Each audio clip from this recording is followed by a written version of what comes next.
An gaafii xiqqoo kan qaba. Okay. Gaafiin kiyya kan jetti. Amma quraana keessa wani nama gurraachaan jirti, namni gurraacha ka salaatu, namni gurraacha ka soomu, wani isaa hin jirti. Garuu nabiyyiin agas ka ergame sun gara nabiyyii ka ululuzmi jedhanii lakkaa'amiyyuu gara nabiyyii 25 akkas lakkaa'anii jiranii ka dhawsaan jiru leen baay'ee jira. Nabiyyiin tokkolleen gurraacha Afrikaa keessa hin jira. Waan Afrikaa kun namni Afrikaa kun fumaa kanatti beenxee ta'ee kiristaana ta'ee islaama ta'ee fumaa kana waan ambaatti giddiin fiiga malee namni waan salaataa naman jedhen jira. Quraana keessa wanni gurraachaan jira. Namni gurraachaa akka uumama gurraachaa hin jirti kun. Ayyetole gaariidha. Ati nabiyyi gurraacha wayii barbaadde isaa akka Saadiyoo Maaniif. Akkasillee osoo hin taane wanni immoo gurraacha nabiyyiin gurraachi faanni jira. Quraana keessa ka biyyoota baay'ee jira maqaan isaanii. Itoophiyaa jechuun yoo baatellee wanni gurraacha Afrikaa. Sii deebisa inshaallah. Sii deebisa yoo nabiyyi gurraacha barbaadde dheetiin malee. Akka hundattuu kun gaafii yeroo hedduu wannaan kaasanii namoonni waaqeffattoonni fa'aa warroonni yookaan amantii itti amanuu baay'ee wannan jenne sababa saniif jecha kaasanidha. Sabboontonni kaasanidha. Dura dursoo namni amantii wal irratti ijaarachuu qabu saba irratti miti. Saba Rabbiin subhaanahu wa ta'ala wanni uumeef namni walaa qarqaaru qofa. Kanaaf malee waan biraatiif miti. Rabbiin sabaa waliin caalchifne. Arabni Israa'el irra hin caalu. Israa'el Araba irra hin caalu. Akkasumallee namni Araba hin taanillee Araba irra hin caalu. Arabaallee nama Araba hin taane irra hin caalu. Wamaa walumaa qixa. Nabi Muhammadtu akkana barsiisan alayhi salaatu wassalaam. سيقالتي لا فضل لعربي على عجمي ولا لعجمي على عربي إلا بتقوى الله سودا ربي تماليوني لالمو وانا الآمتي سنججو الآفي دور درسو واني الرتي وإجارو سكنة توقبة لما فاد أمو ربي سبحانه وتعالى بؤى قسافي بفقرقر على كان أمي فوقود بتو سيقالتي وجعلناكم شعوبا وقبائل لتعارفوا جدا سيقالتي Gosaafi akkasumallee ammoo saba garagaraa isin goone akkasii wal beektanii walitti firoomtaniif jedha. Bu'aan gosaafi akkasumallee wantoota garagaraadha kun kana malee waan Rabbiin subhaanahu wa ta'ala bifaa fi kana addaan filatee tokkichallee ilaalu jechuudha. Tayyib gaafii kan keetiif ammoo warra gurraachaatti Rabbiin ergee jira ergee jira. Rabbiin subhaanahu wa ta'ala walaqad ba'athnaa fi kulli ummatin rasuulan an i'budu allaha wajtanibu at-taaguut. ولقد بعثنا رجمان إرجنيجر أمتك من دكيس ستو إرجنيتين جرا أن يعبدوا الله جبر أجد شوران إرجما إرجنيجر أجل وما من أمة إلا خلا فيها نذير أمني تكلم نمني سيس الدنين وكيس دبروا مالي نفني جل ربنا الدم بافني كم فرنجي كم مالي جل ربنا تقول الدباسين جرو سيقالتي قروا أمو نبيوت إرجم سنكيس نموت دقداق مشان دبته نموت دقداق مشان دبته namni sadii yookaan namni afurii ammoo nabiyyummaa isaanii keessatti wal dhabbiitu jira. Nabiyyi muumitii kan jedhu. Sigaltee nabiyyi muumitii kan jedhu. Garuu nabiyyoonnummaan 25 dubbataman sun iyyuu ummata adii qofatti kan ergameedha miti. Ummata adii qofa yookaan Araba qofa osoo hin taane yookaan Israa'el qofa osoo hin taane namoota garagaraatitti ergaman. Fakkeenya Ibraahimiin alayhi salaam yoo fudhatte warra Iraaqiitti ergame kaldaaniyoota warra jedhanii isaanitti dura dhufee erga sani gara Filistiiniidha deeme kan aaniyyootatti dhaqee kan aaniyyoota wajjin jiraate seenaa yoo dubbistee jiraatte jechuukooti. Kan aaniyyootaa fi warra Aaramiyyoota jedhaniiti naannoo isaa irra jiraachaa turan isaan fa'aadha. Filistiin dhaqee jara wajjin jiraate jechuudha. Erga sani sabni Israa'el argame malee achi boodaan illee yoo fudhattee fakkeenyaa fi Nabiyallah Ismaa'il alayhi salaam ilma Ibraahimii inni illee dhufeetiin Arabaa wajjin walitti makamee Araba irraa fuudhee erga sani ammoo Arabni zarii Nabi Muhammad alayhi salaam irraa dhufan sun argamaniiyu. Inni illeen Arabatti makame sanbooda Luuxii yoo fudhatte inni illeen ammoo warruma Israa'eliin ta'e yookaan ammoo Arabni illee osuma jedhani Arabaan alatti ergame. Dabalataan Muusaa yoo fudhatte fakkeenyaaf Muusaan alayhi salaam eessa keessatti dhufee sii galtee Muusaan alayhi salaam Misra keessa ture, Gibxiin keessa ture. Gibxiin keessa gaafsan ka jiru warra Afrikaati. Warra gurraacha. Kuushiin wal qabatee akkasumallee ammoo wantoota garagaraa kana yeroo san Gibxii jechuun kaasii galtee hagaa Itoophiyaa daangaa Itoophiyaa kana fa'aa birallee gaa jidduu kana guutuu ergaan Nabiyyi Muusaa alayhi salaam dhaqqabdi jechuudha kuushotatti ergame. Ergaa geessaa ture warra Fir'aunaa faatti jechuudha. Jarri sunniin warra Kuushiitii walitti hidhata qaban. Ilmaan Misraayim jechuun warri Misraayim warra Kuushiitii walitti hidhata qaban. Sigaltee dabalataan Nabiyallaahi Yuusuf alayhi salaam Misritti gudda yookaan Gibxitti gudda. Gibxi Afrikaa dhabar warra gurraacha yaa gobaziiko. Warra gurraacha gaafa jedhu gogaan kun qofti gurraachatu qofaa miti ka ilaaluu qabdu. Afrikaadha sigaltee akka Afrikaadha. Achirraa ergaan isaaniidhaan facaatii jechuudha. Dabalataan Luqmaan yoo fudhatte fakkeenyaaf suuraa Luqmaan ka jedhee Rabbiin subhaanahu wa ta'aala dubbate ummata Afrikaati. Inni zariin isaatu Afrikaadha. Warra Nuubaatii jedhanii. Sigaltee namoota bebbeekamu siif himu jira. Kana malee fakkeenya warra Faarshaa keessaa fakkeenyaaf Dulqarneenii warra Faarshaati fa'aa jedhanii tubba'ii Yamaniidha jedhanii akkasitti Rabbiin dubbata. Kan nuti hin beeknamu baay'ee jira Rabbiin subhaanahu wa ta'aala kan nuti hin dubbatin jechuudha. Wanni muhimmiin amma saati kana nu yaachisu erga sanii ammoo Rabbiin subhaanahu wa ta'aala Araba keessa Araba hunda osoo hin taane ilmaan Ibraahim keessa alayhi salaam Rabbiin nabiyyii tokko filateetiin addunyaa kana guutuudhaaf erge. Nabiyyiin ergame kun ammoo Araba ol hin kaafne, Araba gad hin buufne, saba kana ol kaasee gad hin buufne. Nabi Muhammad alayhi salaatu wassalaam akkuma gurraacha laalanitti adii laalan, akkuma adii laalanitti gurraacha laalan. Gaafa Abu Bakr hiriyyaa isaaniidha ka wajjin goda keessa bulan gaafa ta'u Bilaal ammoo alayhi salaam mu'adhina isaaniiti. Nabi Rabbii alayhi salaam gaafa dhaaban al-adhaanu fil habashaa jedhan. Adhaanni habashaadhaaf jedhanii dubbatan. Gaafa Abu Bakr wajjin Nabi Rabbii alayhi salaam hiriyyaa Bilaal wajjin illee nyaata tokko nyaachaatiin turan. Si galaa miti isaa. Gaafa Aminaan Nabi Muhammadin alayhi salaatu wassalaam deessu Ummu Ayman habashaadha. Nama gurraacha. Habashaadha. Si galaa miti isaa warra Afrikaati. Ummu Ayman guddistuu Nabi Muhammad alayhi salaatu wassalaam. Guddistuu Nabi Muhammad. Nabi Muhammad alayhi salaatu wassalaam hiya ummi ba'da ummi ka jedhan isiidha. Si galaa miti. Hiya ummi ba'da ummi ka jedhan isa kana. Baratoo sahaabaa Nabi Rabbii keessa alayhi salaatu wassalaam. Akkasitti afaanis hin qabne akkasumatti quncee wajjin ofirraa nyaachumaaf tahe malee wanni Quraana keessatti dubbatee nama gurraacha maqaan dhahameen jira. Waan nama gurraacha maqaa dhaheen jira.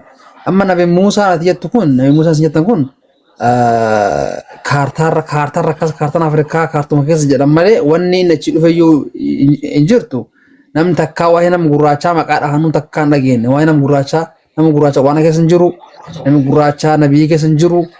Ofuma bineensa kana akkasitti kun marra kaatee kun akkasitti ofirraa deema malee waa'ee nama gurraachaa namni takkaatu maqaa kaasee hin jiru. Akkanumaan ofitti kolfuun jirta dhiifama naa godhe yeroo takka waa si gaafadhame akkuma amma si deebisu jiru kan nama gurraacha wagguu jettu eenyuun baanta. Gurraachi hin jiru nama Afrikaa baan warra Afrikaa. Afrikaa eenyuun baanta. Afrikaanota warra gurraacha keenya kana warruma Itoophiyaa kana fa'aa. Eenyudha Afrikaa warri keessan kamete warra kana. Gaambiyaa fa'aa. Warra kameti yeroo gobaziiko yeroo takka suuta nutti haasa'e. Anmoo. Eenyuun beektame warra gurraacha keessa nama tokko naa himi sabuma tokko cawee naa himi warra gurraacha keessa kaati beektu. Oromoon eessa jira Oromoo jechuun maqaan Oromoo jedhu zamana kaluu dhufe. Itoophiyaa maqaan jedhullee waggaa 150. Qoy yeroo takka suutaan deemu. Waggaa eega Nabi Muhammad Oromoon illee erga Nabi Muhammad ergamanii booda dhufe maqaan Oromoo jedhu waggaa jaarraa 18 duran beekamu seenaa kam keessa fiduu hin dandeessu. Itoophiyaan illee seenaa eega Nabi Muhammad alayhi salaam dhufaniin booda kun ayyee kabiraa fidi. Itoophiyaan Nabi Muhammad kabeektu naa fidime. Itoophiyaan Nabi Muhammad jirti Nabi Muhammad gaafa dhufe isaan biisan deeman jenne achiin ijoolleen. Sunni Nabi Muhammad alayhi salaam ergaatti geessanii jira kabiraa fidi siin jedha warra gurraacha beektu naa fidi. Yes dura jirti jedhin kaasitu jirti Itoophiyaan Allah. Ati waan beektu moo yaa gobas? Ati nama gurraacha jettu san fidi ati. Kana dhiisime yeroo takka. Nabi Suleymaan nama gurraacha jettu san fidime. La Nabi Itoophiyaan jiraachuun si Nabi Suleymaan jaartii Sabaa jedhamtu achi baatee san hin fuune jaartii sun isa dhufte Itoophiyaa dura hin turre. Suleymaan yoom waggaan isaa Itoophiyaan dura jirti miti. Yaa nama koo mee akkasiin jedhu akka hubattuuf jechuudha. Nama gurraacha jettu san fidime ati. Gabaabsa. Itoophiyaan dur turte Itoophiyaa keessa Gana wajjin haasa'e yaa mucaan nana mee na dhageeffadhuuti na wajjin haasa'e. Na dhageeffachaa na deebisaati na wajjin haasa'e. Mormi goggogaan hin barbaanne si galte.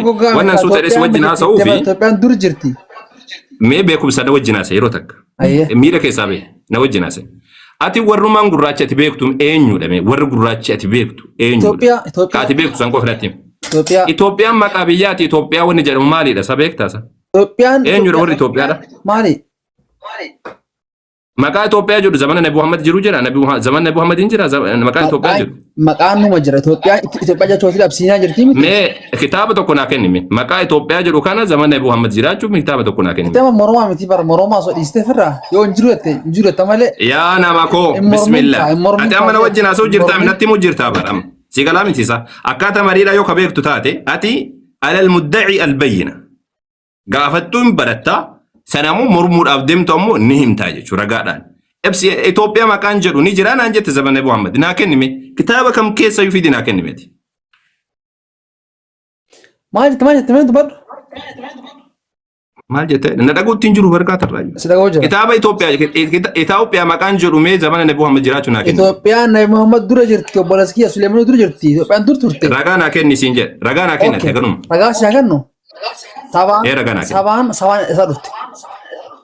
Dis wana milishummaa dis milishaa sabaan dhufte hayya naa deebisa akkuma siga na deebisa. Na wajjin adaasee ragaa tokko ragaa kenna deebisa. Ragaa kenni. Na deebisa yee. Ragaa kenni siin jechuu jiraani gaafii kenna deebisa jedhamu cammaal teessa. Atiin ragaan sabaan isa dhufte sabaan Itoophiyaa miti. Sabaa fi wala samaaniyaallee dhiisuuf irra. Ragaa kenni ati Itoophiyaan zamana san jirtii naan jette ragaa kenni. Itoophiyaan gaafa samana Suleymaan jiraachuun isii sabaan dhufte koonigiin sun achi dhufte fuudhan. Ragaa tokko naa kenni siin jechuu jira. Ndaga uumaa mucaan kun maal bismillah. Kitaaba seenaa kam dubbisi kitaaba seenaa kam keessa yoo adabuuti. Quraana keessa sabaan jirtu maqaan sabaa jedhamu jiru. Ani Quraana sirraan gaafanne kitaaba seenaa sabaa jechuun Itoophiyaa jechuudha sa. Sabaa fi Itoophiyaa maal tole kitaaba maqaa Itoophiyaa jedhu naa kenni siin jechuu jira. Ati maa jidda? Ijoollee mucaa waan hubatu maa afaan Oromoo hin beeku moo ijoollee? Bismillah ar-Rahmaan ar-Rahiim. Maa jidda? Maqaa Itoophiyaa jedhu. Kan jedha namni gurraachi wayaan kun nama gurraacha amantii. Abbo namni itti gurraachi namni itti beektu eenyu jennaan Itoophiyaa beekaa jette. Itoophiyaan zamana kaluu kana baafame maqaan kun siin jennaan lakkii jette. Maqaa Itoophiyaa jedhamu kana hin beekamu seenaa keessatti duraan mantiqaa tanaan jedhamu.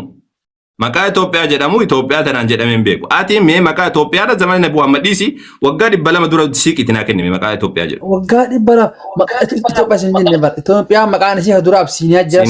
Maqaan jiraachuun maqaan biraa jiraachuun maal okkee. Siin hin jenne naan jedha. Haasawaa oolee siin hin jenne naan jedha. Maal taate dhufaa? Bismillah. Sitti mujjira sheeka. Maal natti mujjirtaati maqaa Itoophiyaa jiru jira dura. An jedhe malee ta'uu tabeeta. Maal ati waan ati taate makkana. Ani obsiin. Ati waan ati jiru beeku waan jiru kana. Okay tamam. Ani si jala maqaan Itoophiyaa jedhu yoomirraa jalqabe. Of dhageeffachuu caala sana nalee dhageeffadhu okay. Okay si dhageeffadha maqaan Itoophiyaa jedhu yoomirraa eegale. Itoophiyaa maqaan jedhamu ture. Garuu hagga gaafa Nabi Muhammad dhufe son taate. Yoomirraa eegale gurba bismillah na wajjin akkana na wajjin haaseen yoomirraa eegale gaafa eegalnatti. Anam sasin gaafa nebar. Yoomirraa eegale bismillah rahmaan rahim. Wanna si gaafa dhammaali namaan. Yoomirraa eegale Itoophiyaan maqaan Itoophiyaa jedhu ni jira naan jetti yoomirraa eegale maqaan kun. Ture. Naa kennime gaafa ture san yeroo akkanaadhaa jedhi natti dubbadhume. Yoomirraa eegale amma sitti maa qoy. Akkuma eegi. Hayyee deemiti kottume googilii godhiti kottu jala googiliidha. Ijoollee amma waan tokko ka dubbiseen beekan akkanumatti gaafaan dhiiba jetti ijoolleen. Maaliif amma akkana godhaan isin galtee wanni gaafitti hin gaggaafadhee fi osoo waan tokko hin seenaa waan tokko hin dubbistu eessa fakkeenyaaf amma duraan maqaan Itoophiyaa jedhamu kun eenyuun jedhame osoo jedhin waan tokko irraa hin beeku. Garuu gaafaan dhiiban akkanatti. Irra caala isaanii kiristaana isin galtee warra akkanaadha kun achi waaqeffataa irra dhufaniiti pheenxee keessaallee saba Israa'el kan argan pheenxee keessaa utaalaniiti ergasanii ammoo giddiidhaan gaafaan dhiiban. Warri Itoophiyaa Oromoo. An islaama nama islaamaati jedhe. Islaamni ati wallahi islaamaa miti rabbi nu kakadhe. An islaama. Sababni isaa maal si fakkaate? Sababni isaa dhageeffadhu. Namni Quraana Rabbiidha subhaanahu wa ta'aala aata takka morme namni Quraana takka aata takka morme ani muslima jedhee dubbachuu hin danda'u. Rabbi sirraa fuudhe malee ana. Islaamu min jetta isaa Quraana kalaam Rabbi mormaa godha. Garuu gaafiin kiyya maal jedha waan nama gurraachaa Quraana keessa jiran as gaafatanii kaatee mormuu seena. Kalaam Rabbiidha gaafa sittimu kalaama Rabbiidha subhaanahu wa ta'aala bar kalaama Rabbiidha mormaatiin jirta. Amma ati deebinaa deebis dafiiti. Geeffadhu hin beeku itti hin beeku jedhe. Daafiinaa deebisiin jedha. Hin beeku jedha. Dafiinaa deebisiin jedha. maalikum fayyaalee si karaa muuda hin beeku jedhi naan jedha sa'uun amma sii deebisa jedhee ka deeme isaamii kun waan karaa bade waan akkanaa kanneen mee akkam goonata waan tokko hin beektu waan tokko wallahi waan irraa beektu hin qabdu ijoollee xixiqqoo akkanumatti waan gaafa baaftee humna isiitti olitti tattaafataa deemtu malee sababni isaa maal isinii galtee isin googilii ilaalee googilii irra dhabee jennaan miliyoona dhugaadha googilii irra ilaaleeti eega sana ammoo googilii irra dhabee jennaan dhufe sababni an akkas jedhee gaafadhee fi maqaan Itoophiyaa jedhu eenyuuf kenname jalqaba warra kuushiidha kan jedhamu kana Gibsi irraa jalqabee warra kanaaf kenname Habashaadhaame yeroo sanitti Absiiniyaa jedhama maqaan Habasha maqaan Itoophiyaa jedhamu warra fuudhi isaanii gurraacha kan jedhamu kanaaf Gibsiin illee walitti qabataa jechuudha amma maal naan jechaatiin ture Muusaan alayhi salaam saba Israa'el Gibsiin keessatti hin ergamne naan jedha Itoophiyaa maqaan jedhamu yeroo jalqabaatiif kan kenname warra Gibsiitiin jedhame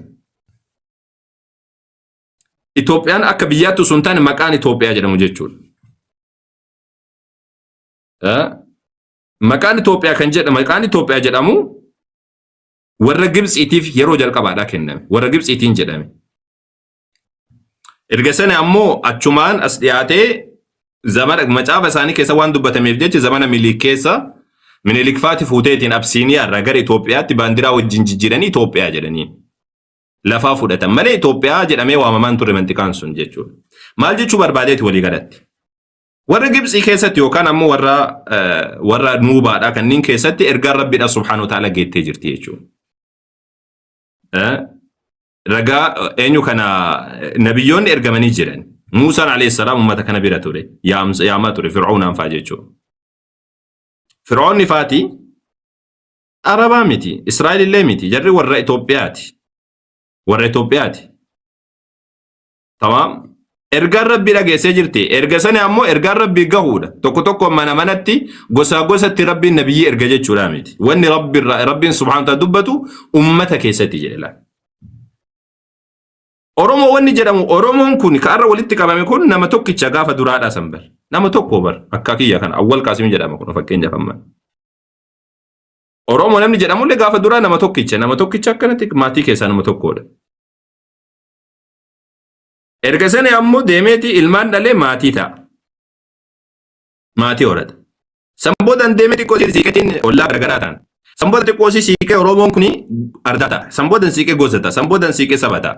Oromoo wanni jedhamu wanni seenaa keessa arguu hin dandeenyu. Amma osoo of duuba siiqnee baay'ee of duuba siiqnee waggaa 700 osoo of duuba siiqnee arguu hin dandeenyu. Warra kuushii jedhamu malee warra kuushii jedhamee waliigalatti dubbatama. Warra kuushii gaafa jedhamu Oromoon akka gosaatti keessatti dubbatama malee. Sumaalee, Oromoo, Affaar warra irra saba jennuun kuni akka gosaatti keessatti dubbatama warra kuushii keessatti jechuudha. Sini galaamisa. Warra keessatti dubbatamaa deema. Dabalataan fakkeenyaaf amma nuti mantiqaan amma irra jiru kun jechuudha.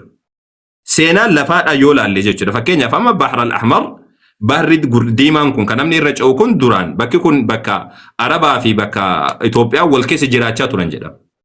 Sanaaf amma bifa Itoophiyaatiif bifa Yamaniidhaa yoo argitan walitti amma Afrikaan fakkaatu kun amma Itoophiyaa, Sumaalee, Jibuutii kanneen amma wannaadha. Maal jennaan zamana duraanii keessa uummanni kun walitti makameetiin jiraachaa ture.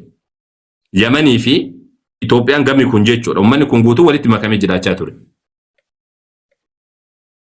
Yeroo sanitti uummanni kun warra kuushii jedhama malee Oromoodha jedhee Oromoon akka irraa kana Nabi Muhammad alayhi sallam erga dhufaniin booda saba ta'ee kan mul'ate malee waggaa 1,000 dhiisiiti waggaa 800 asiin dura jechuu yoo deebine isin galtee wanna arguun dandeenyu jechuu kiyya eenyu kana seenaa akka sabaatitti kan dubbatamu arguun dandeenyu akka gosaatti dubbatamu warra kuushii jedhama tamam warra kuushii jedhama namni arra kana dhaabbatee arra kana dhaabbateeti arra dhaabbateeti arra murteessuu hin danda'u sini galtee boruu kan wannatti murteessuu hin danda'u sini galaamisa akkan jedhu kun Oromoon akka arra ture kanatti gaafa duraallee akkanuma ture miti akkanuma zallaqnee dhufnee miti yaa jamaa nuti warra kuushiiti akkasitti beeka saban turre warra kuushiiti warra kuushii gaafa jennu Oromoo qofaame Sumaaleen jira Agawun jira Qimaanti jira warri amma nuti Amaara jennuun kana jechuudha. Sinigaltee warri amma nuti Amaara jennuun kunillee warruma kuushiiti isaan baay'inni isaaniidha. Kun ammoo akka keenyaaf ammoo warri Sumaalee jira akkasumallee ammoo warri Affaar jira. warri amma sammuu dabalataani warri akka hadiyyaa fa'aa jira sidaamni jira kun hundi isaadha warra kuushiiti kun warra kuushii jedhamee beekama nuubaan jira warra suudaanii keessa jiran kana jechuudha sinigaltee kun hundi isaaniidha warra kuushii jedhameetu yaamama jechuudha akka irra jirru kanatti dhaabbannee ilaaluu hin dandeenye amma bakka kanatti sinigaltee warri waaqeffataadhaa kun wagguu dhufu gurraachatti maaliif rabbiin erge rabbiin subhaanahu wa ta'aalaa nabiyyi nama hundatti ergame rabbiin subhaanahu wa ta'aalaa hin dubbanne qur'aanni kana saraahatan dubbata kana kijibsiifnaan anta kaafirun billaahi al-aziim osoo sitti qara'amu osoo ifa sii baafamu kana kijibsiifnaan ati kaafira malee ati muslima jedhamuu hin dandeessu kalaama rabbiidhaa subhaanahu wa ta'aalaa kijibsiifnaan kalaama rabbiidhaa wanna gosummaadhaaf jecha gosummaa fokkattuu kanaaf jecha kalaama rabbiidhaa dubbii rabbiidhaa subhaanahu wa ta'aalaa kana kijibsiifnaan wanna jechuun dandeessu atuu mataan kan keedhaa warra kuushiidhaa ta'uu maalis beekna gurraacha ta'uu kan kee gurraacha ta'uu kan kee maaliin beekname DNA kan keedhaa osoo qoratanii yookaan yamanitti deebuu dandeessa yookaan ammoo asiin gara zunuujaa kanatti achi kutuu dandeessa yookaan ammoo Awurooppaa kanaa dhufaniitii wanna jechuu danda'a mantiqaa uummanni akka irra jiru kanatti hin jiru wallahi dhugaaf jedha warra amma DNA nama fakkeenya araboota warra amma jedhanii jiraatan kun araboonni irra jiraanii jiraatan kun hundaa miti araba kan jedhama arabni hundaa miti beek masriin amma araba ofin jetti arabaa miti DNA isaanii arabatti nakeeku parsentii 97 arabaa miti suuriyaan araba ofin jedhanii arabaa miti yookaan amma nutuyyuu biyya kana irratti biyya amma Absiiniyaa jedhamu isaa irratti warri Giriikii jiraatee jira warri Faarshaa dhufee jiraatee jira warri Osmaaniyoonni dhufaniitiin wanna jiraatanii jiranii akkasumallee wanna jedhanii osoo amma qorannoo kan gaggeessan taate yookaan ammoo ati warra Faarshaatitti deebita yookaan ammoo warra Giriikitti deebita yookaan ammoo Arabatti deebita yookaan ammoo dhugumaan warra Kuushiitti deebita wanni kun DNA'n osoo dhufeeti silaa waan hedduu addaan baasa laakiin ammoo ati wanni hubachuu qabdu ilaalcha arra jiru kanaan uf duuba deebitee ilaali waggaa 1000 dura akka seenaatti ilaali uf duuba deebite kanaaf si gaafa dhiyaa gurbaannan khatara walii galatti khatara irra deemu jirtaati sammuun kan keedhaa hidhamaadha sabboonummaa jedhanii sitti guutaniiti marzii si keessa kaan kanaaf anni Itoophiyaa jechuun kana jecha kana isaa fuutee waan jedhu wanni si gaafa dhisa kana osoo nama deebisu taate jechuudha sababni isaa jecha kana qofa keessa sila deebii argachuu dandeessa Itoophiyaa jechi jedhamu kun yeroo jalqabaatee warra Gibsii kanneen fa'an jedhame eegasini warra Nuubaa kanneen fa'a wal qabata sanbooda namoo Itoophiyaa kan jedhamu biyyi keenya kun ammoo zamana kaluu fudhatte malee Itoophiyaan waan nu qofa ilaallatuudhaan turre ummata xiqqoo siidha gurraacha qofa akkasiin jedhama jechuudha laakiin waan dubbistu akkanumatti jimlaa guuzoo jedhan san أتاك ندتو على شفا حفرة من النار بكت ديباتين جرتو آية ربي لك جبسيسو جتشون ربي سبحانه وتعالى أصوبيك ويباتين ربي سبحانه وتعالى منهم من قصصنا عليك ومنهم من لم نقصص قريست من أصوجلو كان أدوغوم سود أبدي لك أني ربي نكان جل جتيتين إسلام مرشكي قبضة عنان أنت كافر بالله العظيم سيني قلتين أكسي تونا جتشو جرت sirrii dhaamiti inni kun sammuu akkana doofaa akkana kan of keessaa baase sirrii dhaamiti kun xiqqoos uf duuba deebi eessaa dhufne Oromoon bakka irra qubate kanarra hin jiru bar Amaara wanni jedhan kun amma warri Amaara amma jedhame kun warroota garagaraatu Oromoon keessa jira warra Kuushiitti irra caala isaanii parsentii 90 kan ta'u ufumaa wal nyaanna malee warruma Kuushiitti beeka Amaara warri jedhanii akkanatti jechi jiru kun maqaan amma afaan Amaariffaallee warruma Kuushiitti hojjete malee waan warra seemiti wal qabatuudha miti dhugaa dubbachuudhaaf jechuudha laakiin ammoo akkanumatti namni Amaara Oromoo jedhee wal qoodee warruma Kuushiitti wal qoodee akkanatti wal afuufa wal arrabsee wal fixa malee sinigaltee wanni an jechuu barbaade walii galatti ati nuti akka arra kana jirru kanatti arra hin jirru Ameerikaa yoo fakkeenya Ameerikaa yoo fudhatte Ameerikaan arra kana bara jaarraa 15ffaa keessa argamte jaarraa 15ffaa jechuun dheengadda kana Sigaltee jaarraa 15ffaa jechuun kaluu kana jechuudha. Jaarraa 15ffaa jechuun kaluu kana kun waggaa 500 akkas naannoo sani erga dachiin Ameerikaa kun argamte. Ameerikaan gaafa duraan akkanuma jirteettee yaadeen. Awurooppaa warri amma Awurooppaa gale kuni naannoo kana irraa socho'anii ittiin achi deeman. Fakkeenya warra Hindiidhaa fudhadhu. Warri Hindiidhaa aariyyoota kan jedhaniin warra aariyyoota jedhaniin dhaqanii Hindiidhaan kan qubatan naannoo Faarshaadhaa kun asi naannoo Iraanii kanaa ka'an Iraaqii Iraanii kanarraa ka'anii ittiin achi dhaqan.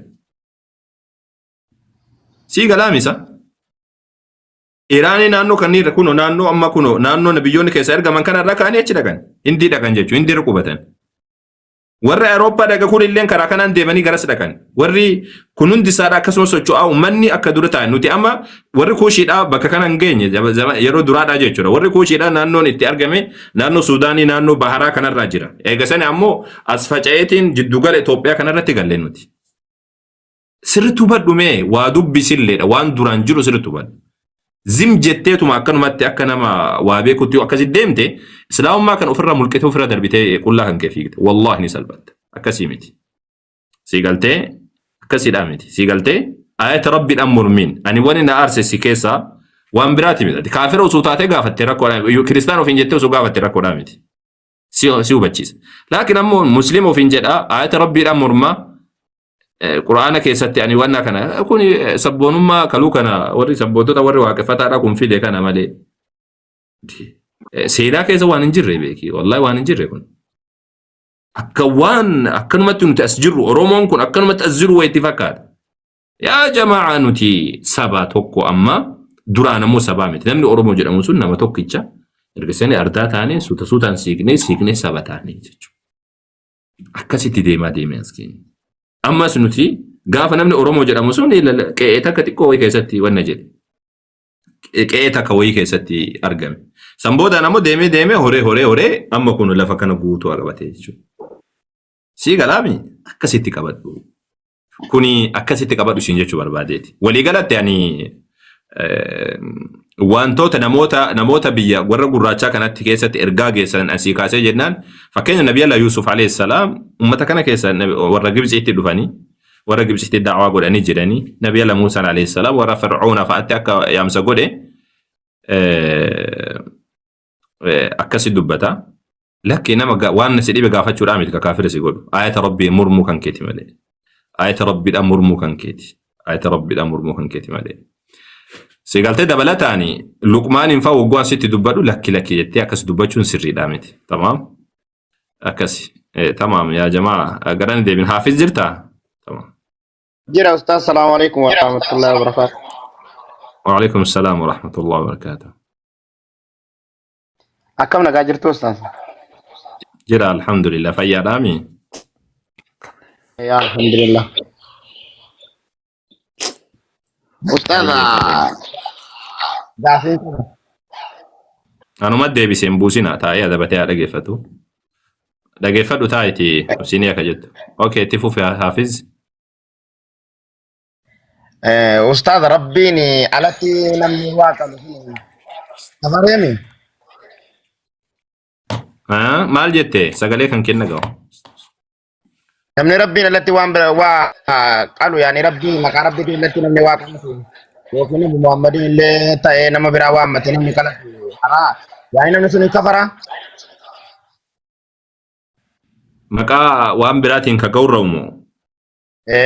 Fakkeenyaaf waan biraarrayyuu wanti qalamu hundi rabbiif jecha qalamaa kanaafuu namni rabbii jecha hin qalle namni sun hin kafaru. Man dhabaha ligayrillahi waan biraatiif jecha yoo qalee in kafara. Shirkiidha jedhan Nabi Rabbii alayhi salaatu wassalaam. Yaani maqaa moolida rasuula rabbii ta'eeti yoggaa jarree yoo ta'a kun daa waggaatti qalanu kanatu na ajaa'ibee nani garuu akkasitti nagayen illee laa jarri bismillah dhanii tumaan gorraanii mitiire suni laa sun shirkiidhaan jedhamu. Suni bar maqaa Nabi Muhammadinii miti kan jarri gorra'an maqama rabbiitiin gorra'an malee.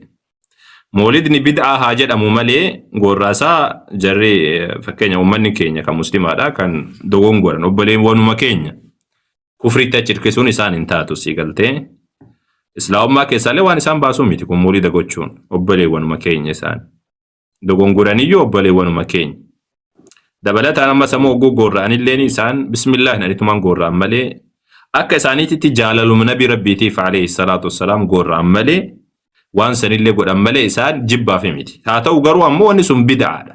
Bid'aan shirkiidhaa miti. Haraamuma jedhama malee shirkiidha biran ga'u. Isaanin dogongoran jennaan malee hin kafalanii jiran jechuun hin ta'u. Maqaa Nabi Muhammadinii miti kan jarri gorra'an. Hin sadaqanna jedhaniiti. Sigaltee kaafira hin jedhaman. Kaafira hin jedhaman. Namni moolida baasu kaafira hin jedhamu. Bid'aa dalagee bid'aa san dhiisii jedhameen gorfama. Akkasumatti yoo ammoo itti fufellee waan kufritti isa geessuudha miti kun. Namni rabbiif jecha gorraa malee inni akka ofiititti wanni sun sirriidhaa miti jedhamee haa dubbatamu. Wanni sun sirriidhaa miti jedhamee haa dubbatamu. Akkasiidha siin jechuu akkasiidha kufriitti waan nama geessuudha miti kun. Obboleewwanuma keenya isaan ammoo ni dogongoran malee. Garuu ka obboleewwummaa walitti hin qabne nuti warra qabrii jala deemee qabrii du'aa kadhatudha. Warri sun mushrika jedhaman. Ka akkasiisanii muslima jechuun in ulfaata. Warra du'aa kadhatu qabrii jala deemee awliyaa jedhee du'aa kadhatu yookaan digimtii wammaama sihirii wammaama kanneen hojjetu ka akkasiisuni saniin obbolummaa walitti hin qabnu sahii. Maaliif jennaan namni du'aa kadhatu namni nama du'e kadhatu nama du'een na awwaadha ka jedhu sheekana Hussein naaf akkana naaf godha. Faqii Ahmad Umar akkana naaf godha na bira dhaabbadha harka na qaba kan jedhu. Ka akkasiidha sun shirkiidha suni nama islaamummaa keessa nama baasa inni sun. Garuu ammoo nama waan biraa nu jenne shirkii nu jenne waan biraadha waan hin jenne ka inni moolida qofa hojjechuudhaan ka akkasiisu nama kafarsiisu. Akkasiidha nama kafarsiisu siin jechuudha. Ammas waa'ee firqaa kanatti firqaa kana ustaaza namni kun yookaan islaamummaa kutaa islaamummaatti nama waa mudhii biyyi salafiyyaa maaf hin taane ala sunnaa. Asdeebi gurba. Bismillah. Asdeebi absiinii akka jettu. Salafiyyaa maaf hin taane suufiyyaa maaf hin taane nama jedha. Garuu islaamummaa ta'a nama jedhu rabbiin immoo kan jedhe islaama ta'a kan jedhe islaama ta'a jechuun bittaatu jira maaliif firqaan kun bahee jechuudha. Quraana fa'aa kan dalilifatutu jira. Okay. Isa kana irratti siigaltee suufiyyaa ta'a suufiyyaa wanni jedhamu hin ta'u suni suufiyyaa jedhaniitiin olii gadi gulufuun hin taatu. Suufiyyaan aslan waan siigaltee bid'aa hedduu keessa makamilleedha waan hin jirredha waan zaman Nabi Muhammad illee alayhi salaatu wasalaam hin jirre waan sahabaan illee hin beekne waan taabiitoonni gurguddaan illee hin beekne waan amma sammuu waan amma isaan namni godhatu kanallee waan wanna hin jenne kun suufiyyaa taana minamina nuti suufiyyaa gowwaadha namni akkasiidha. Ani suufiyyaa ani maali jedhee maal rabbi muslima ta'a jedhe malee suufiyyaa ta'a yoom rabbiin subhaanahu wa ta'ala jedhe waan akkasiidha sanni gochuun islaamummaa irratti waan tokko dabalachuun hin ta'u. Akkuma Fudayl ibn Iyaad jedhan warri haqaa warri muslimni dhugaadhaa jedhan nama maqaa muslima jedhu irratti waan biraa dabalachuun hin barbaanne jedhan. Imaamu Maalik rahimahullahu ta'ala jedha Imaamu Maaliktu jedhan. Ahlu sunnati wal jamaa'aan warra maqaa kanarratti maqaa islaamummaa jedhu irratti waan biraa hin barbaanne jedhan. Egaa ani muslima jette Quraana hadiisa qabattee waan biraatti wanni hajamtu hin jirtu. Rabbi muslima ta'an hun jedhe Nabi Muhammad hordofan hun jedhe malee suufiyyaa ta'a sheebaluun hordofaa sheebaluun jala deema jedhe rabbiin nama tokkotti nu dhajaajine. Ani suufiyyaadha jedhee namni deemu muslimni akkasiidha suni dogongoraadha. Dogongora hamaadha sun. Takka. Lammaffaadha ammoo fakkeenyaaf amma salafiyyaa ta'a kan jedhan illeeni salafiyyaa ta'a kan jedhan kanalleeni siigaltee da'waa salafiyyaadhaa fudhadhu salafaan akkaataa salafni jedhaniin jiraadhu yoo taate sirriidha kun. Waan muslimni hunduu irratti walii galu kun. Akka salafni saalihni jiraatan akka sahaabaan itti jiraatan akkasumallee ammoo sahaabaan itti jiraatan taabi'itoon itti jiraatan akka warri duraadha itti jiraatan sani jiraadha salafiyyaa ta'e jechuun isa kana ma'anaan kun jira warra ulamaa biratti fakkeenyaaf al-Imaamu Safaariiniin waan kana dubbatanii jiran salafa jechuun nama sahaabaa fi warra sahaabaa hordofee jedhan haga guyyaa qiyaamaatittu jechuudha. Karaa isaan jedhan salafiyyaa ta'e jechuun yoo hiika kanaan taate rakkoon qabdu waan takka kuni waan islaamummaa irra dabaladhu jechuudhaaniti wama rabbiin ajajesanidha malee. Jechuun walladhiina ittabacuuhum bi'ihsaan rabbiin subhaanahu wa ta'ala jedhee dubbata. Waan biraa dabaladhu seera biraa dabaladhu osoo hin taane akka sahaabaan jiraatanitti jiraadha. Akka ammoo taabi'itoonni jiraatanitti jiraadha jechuun isa kana yoo taate kun rakkoodhaa miti. Garuu gariitu jira salafiyyaa ta'e jedhee guruppii uuman kun dhoowwamaadha. Islaamummaa keessa guruppii uumuun dhoowwama. Namoota muraasa ta'anii nuti salafiyyaadhaa ofiin jedhanii guruppii uumanii nuti qulqulluudha takkaa dogongora hin qabnu warri nu malee jiru guutuu warra bid'aati warra maalii kan jedhu kun dogongora ijoolleen akkas gootu ijoollee dogongoroodha hedduun isaaniidha sun waan hin taane dabalataan ammas ammoo uf qulqulleessuufillee yoo itti uf hirkisan taate sun kijiba fakkeenyaaf amma namtichi dhugaan akka sahaabaan jiraatanitti hin jiraatu akka warri duraa jiraatanitti hin jiraatu yookaan ammoo akka isaan hubatanitti hin hubatu garuu ammoo maqaadhaaf jechaan eebaluudha jedha kunillee hin taatu kan biraadha ammoo nama arrabsuudhaaf jecha gariin fayyadamu jira. أني سلفية وفين جدي أكوان سلفيات أو وهيدا نما هند بدأ تركيز وهيدا لا سلفيات يجون أكاتا صحابة تجراتن أكاتا بيتون تجراتن جراتون أكاسان صلاتن صلاتون أتنام الرب سوء الرا فكين يفهم سلفيات يجون أتي أفيك أنكيت يعني كونوا تأجر خلاص أسلوفتي أول مبتدئ أول كان على جتشو سنسنتاني كوني هما جدما كون سلفيات أو سنتاني هما توتاولا كون سي كلامي سا كون هما توتاو سلفيات أو جتشون صحابان نبي ربي عليه الصلاة والسلام ركعة كل أتوكو صلاة الكن كاني كاتي صلاة ما شاء الله صحابان نبي ربي عليه الصلاة والسلام أفان وفيد أهين كتبتن أفان كن كي كتبتشو صحابان نبي ربي عليه الصلاة والسلام سيقلتي صحابة النبي محمد عليه الصلاة والسلام لا أكاتا غاري جرات نس صدقات نس صومان صوموا صلاةو سيقالتي عقيدة صحيح قباچو حق سانو بتنيت القرآن هو بچو قرآن قرأو سيقالتا سيقالامي قويا كيسة أكا صحابان قرآن ساني تقول قرآن قرأو سلفي يماني سكان مالي نمني غارين جولين غارين جرتي جولي غارين أرغا أن سلفي يادا جراني إرغا ساني مكانا قبتاني إبالو مبتدئ إبالو كون قابا قويا كياما داك مفلسة هنا ور نما قوياك أمارا كافا كسبهم علمين قب علماء أمتي نما برسيسو في اللين جيني سيقالتي أكسمت وانا جران جيجولا سيقالتي أكسيرا إنو كن سري دامتي قارو أكا ولي قلاتي سلفيات جيجو يو جروبي وي أمناتات سن سري دامتي وان إسلام كيسة تندق من هاتا وقارو أكا سلفني جراتوتي أكا سلفني هبتنيت قرآن هبنا أكا سانجانيت جنة يوتاتي كوني وما نمني هندي ساتي ياماتين توري أيمان قرقوداني وامتي يامات تورا ركور آمتي سنجي جورا أكاسي جزاك الله خيرا ربيني والله أستاذ باي يعني تنجالة دا والله رب ما تنجالنا إذن الله خالد أبدي undek إذن الله والله ربي تنجالنا ربيني مريد تنو فديرس ربيني بكم سكيت إلا تنو فدبلوس غلطوما آمين آمين كان برا سينو واني دبچو بربادو واني جولين غرين وهابية وما مجاني وانو لغا دو أفن توكو إيسا أكا في دانا نمبيك وهابية ورابي سيهانيا دوتي وهابية ونجر مويتو نجرو مسلم نتوكو قرآن فحديثة ديبو قبا خرافات جلابه قبا خرافات ورا كفري في دمالي نبي محمد عليه الصلاة والسلام ورا براجل يوديم تنجلتني ومنك إياه ورا براجل ديمتني وفقد أجأ النبي ربي عليه الصلاة والسلام واني وهابي ياجر أمويت ونجرو خلاص قرآن قبتشو مسلمة قرآن قبتشو حديثة قبتشو سلفني صالحين أكا هبتني تهبتشو وحن إسان جران فرجو إسان تنور ربيك إسان تنور ربارة اللي إسان تبير جرى الليل ورا نبي محمد وجه جراتا عليه الصلاة والسلام إرّا نمني بيكونو نتيرن بيكونو إسان ردبتشون كم تعبي توتر ورا صحابة ربارة تجعلن بيكونو نتي وان إسان جرانا كاتا إسان هبتني تديمودا سند ساقول كل فتا تمام أكسير أجيشو بربادتي ولقلت على كل حال رب خيري هاقودوتي إسا كان جيشو بربادتي أكسي yaada qabdu dubbadhu ti absiniya rabba shumaletti yookaan waca gurgure yoo jette asirra gasi darbaani yaada qabaatu yoo adabaan dubbadha jette adabaan dubbadhu ammas beekumsaan dubbadhu leedhaani nama doon okkoruun jaaladhu si galte doon koruun jaaladhu hin doon okkoriin rabbiin baraka si godhuti si haalli sillee haqa jechu Okay, meesheeka wanta ko sin gaafadha kabiraa san dhiisaame waa'ee Itoophiyaa Afrikaa isa kabiraa amma كم دواس نجورا صلاة hubachuudhaaf gaafadhu wanna jechuurra seegalaa biteessa إسلاما hubachuudhaaf gaafadhu wanna إسلاما hubachuudhaaf gaafadhu ati akka wanda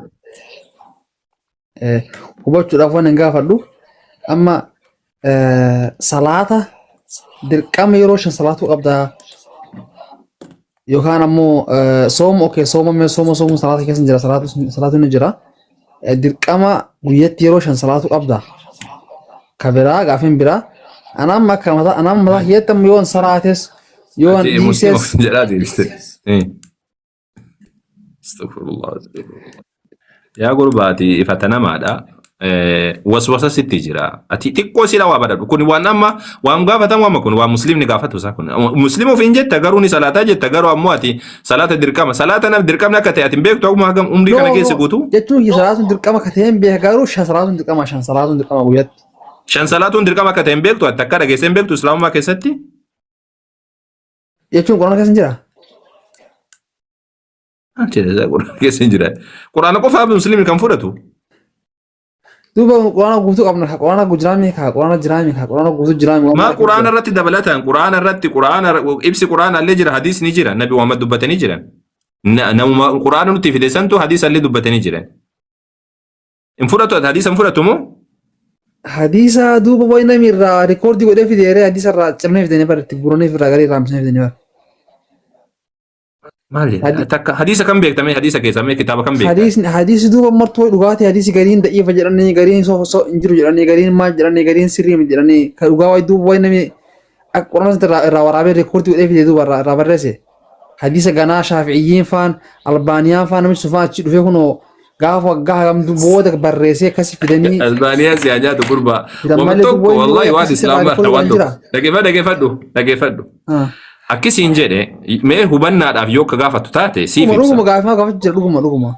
Okay tamam waa takka si gaafadhee ka'e achi boodaani. Albaaniyaa jedhee qorisiis. Hayyee waa si gaafadhame. Hayyee. Quraanni kun eenyu biraa nutti dhufe? Rabbi. Eenyutu nutti fide? Jibriilii fi Muhammad sallallahu alaihi wasallam. Jibriiltu Nabi Muhammaditti himeemi? Akkasuma jiran. Nabi Muhammad irraa eenyutu nutti geesse? Nabi Muhammad irraa sahaba barreesse ka. Sahaba barreesse ogguu jettu eenyu nutti geesse? Barreeffama argitee ati amantee moo ati quraanni kun dhugaa ta'uu akkamitti amante? Andikkuma ta'ee ka warri keenya amane namni salaatachumaallee keessa salaate malee wayi jahiyyaa argee Okay, akkamitti amante ati? Andikkaa ta'ee ka warri keenya salaata giddii qaraa una geessanii akkachi qara'aatu ture jechuun erga guddatte si gaafachuu jira gaafa waan xiqqaa si gaafachuu hin jiru. Gaafa guddatte kanuma dubbise quraana wanni nayyuu seenu hin beeku mara salaata malee. Fakkeenyaaf quraanni kun karaa eenyuutiin si bira gahe? Karaa sahabaatiin si bira gahe? Sahabaan eenyuun barsiisan? Sahabaan namatti ama barsiisan kan walirraa akkasi dhufe hawaasni akka deemu deeme. Okay, kuwees marra. Ayyee bareedaadha. Hadiisni illee akkasumatti dhufe. Garaagarummaan qabu. Hadiisa inni mormata taana quraana illee mormuun kan kee dirqama. Hadiisni illee kanuma warruma quraana nutti geesse santu hadiisa illee nutti geesse lamaan wal bira qabanii nutti geessan. Lamaanuu duuba. Jaruma kun dhageeffadha. Jaruma quraana nutti geessan santu hadiisa illee geessan. Umarima Abi Hureeraa Abi Bakrilleen isum Aliyyilleen isum Usmaanilleen isum Abi Sa'id al-Khudriin isum jaruma quraana nu bira geessan santu barattoota Nabi Muhammad warra itti aanutti himaa nu bira geessan santu quraana kanallee nu bira geessan. Quraanni kun akka sanada qabu beektaa fakkeenyaaf amma ani yoo si qaraasuu barbaade akka sanadaan si qaraasuu beektaati. Sanada beektaa sanada waan jedhamu. Hin beekaa. Maal jechuu sanada jechuun? Tartiiba isaa jechuudha. Tartiibaa miti. Sanada jechuun fakkeenyaaf amma ani sheekarraa qaree qaba. Sheekni kiyyaallee namarraa qaree qaba. Asii kaasee ani ofirraa kaasee ani fakkeenya quraana kana nin qaraa hogguu jedhe lafaa ka'ee qaraasuu hin danda'u. Si galaa miti isaa namarraa qaree qaba. Asii kaasee ani ofirraa kaasee ani fakkeenya Sheek Hasan Abdullahi karaa qiraa'ateetiin jechuu ka ijaazaa irraa qabu asii kaasee haga Nabi Muhammaditti galutti sanadatu jira. Quraanni sanada qaba ijaazaa godhama. Ijaazaa jechuun hayyama siif kennama jechuudha. Namni quraana qara'u addunyaa irratti kan si gartu qurraa kan jedhan kun guutuun isaa ijaazaa qaba. Hadiisni illee akkasuma ijaazaa malee odeessuu hin dandeessu. Hadiisni illee bifuma saniin dhufe. Warruma akkaatuma quraanni itti dhufe saniin hadiisni illee dhufe. Hadiisan fudhadhu akkamitti eebbisa? Hadiisa fudhadhu hin jenne hadiisa amma Sheekh Bukhaariin gaafa barreessan gaafa Nabiin sallallahu alaihi wasallam bu'ee san booda bar waggaa 400 booda deemee barbaadee soqee akkasitti coree walee guuree itti fidee barreesse malee. Kun kijiba sitti naqanii kun kijiba sitti naqan sababni isaa maal si fakkaate Bukaariin hadiisan barreessine namni akkas jedhee sitti mee kijiba afuuffaa jedhamu san Bukaariin maqaan kitaaba Bukaarii maal jedhama beekta maqaan isaa? Beeku.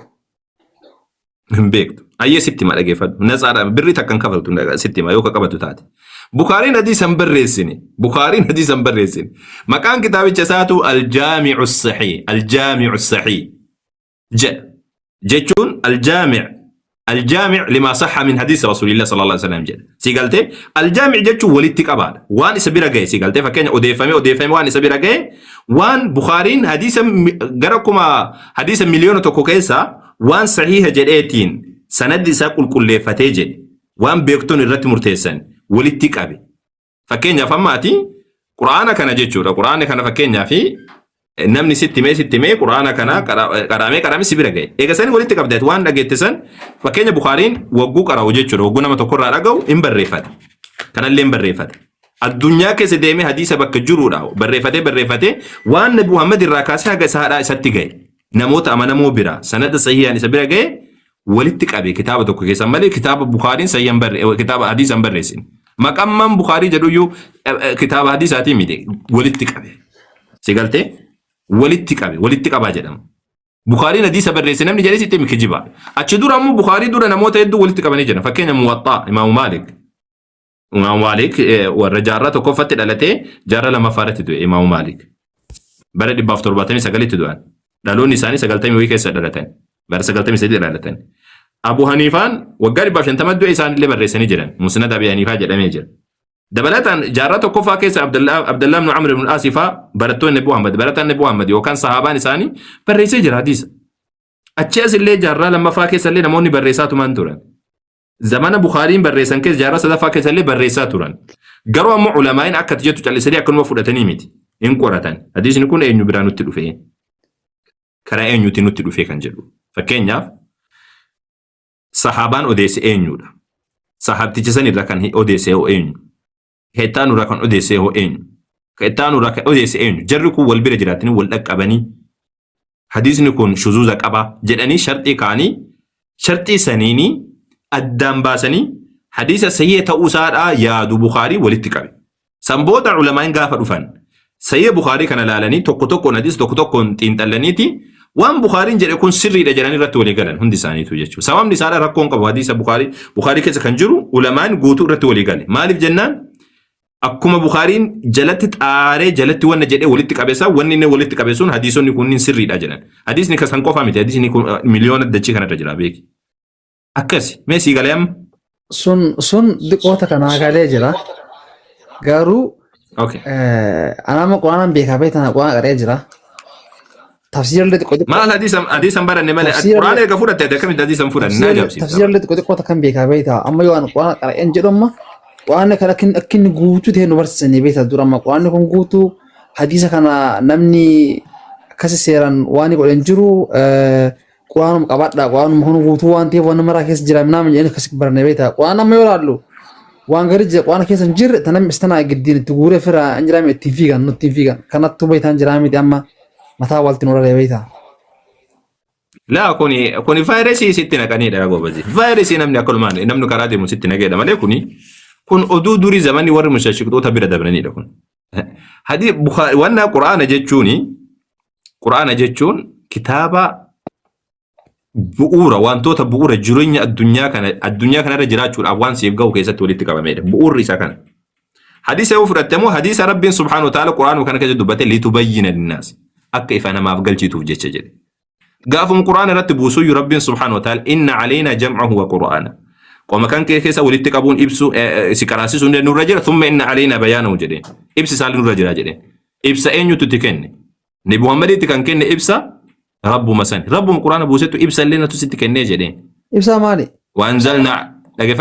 وأنزل الله عليك الكتاب والحكمة كتابة في حكمة ست أقومات تندبت سن اللي ربي ست بوزيل حكمة يجون سنة حديث نبي محمد اللي أكسم اللي دبتن أتمو هذه القرآن واقع سجرة جرينا تمنى ما تو كيسد بالهم القرآن كيسد تمي وان ما كيسد بالهم جتتي ياد وان وفي كان كتير تمي أنا وان بايج جرو أسرع من جين جرابة أنا موايا وانتي كاس مرام بين فاج جرافي سودارتي لكن ركون كان كي جال مريس تيمو ركون كان كي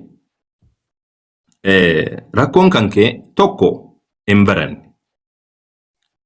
وان توكو فكين يفهم دور الشافعية في ألبانية جت دبت حتى الإمام الألباني جتنا من زمان كان هاتي أما زمان كان هاتي حديث أنا مودي سميتي سي قالته مخرجة ملي نما حديث ودي سميت حديث ودي سنبي الألباني الإمام الشافعي اللي فقيه ملي محدث متي نما حديث ودي سيات ديمو متي وان توكو وان الرهرجتين قبض جرى كان يوم بيكتو شنجة شو بخارين جرى أفرافا جت دبت أما كان دوغون غورا أتي ركون كان كذا توكو فاد جهلي dhugaa sitti muudha wallaala kana fooyyeffachuudhaaf dura bara waan tokko irraa dubbachuudhaan dura yoo ammoo usun dubbanne akkanumatti kan deemtu taate yeroo kamiyyuu jalleen irra deemta. Ati amma vaayirasii namni sitti ufii kan keete ati vaayirasii namni sitti baattee deemte malee takka quraana illee dubbistee tafsiira jala deemte ulumal qura'aan barattee takka irraa hin haasofne takka akka ati quraani barreeffame kana hunda isaan beektu akkanumatti argee jennaan amanee naan jette.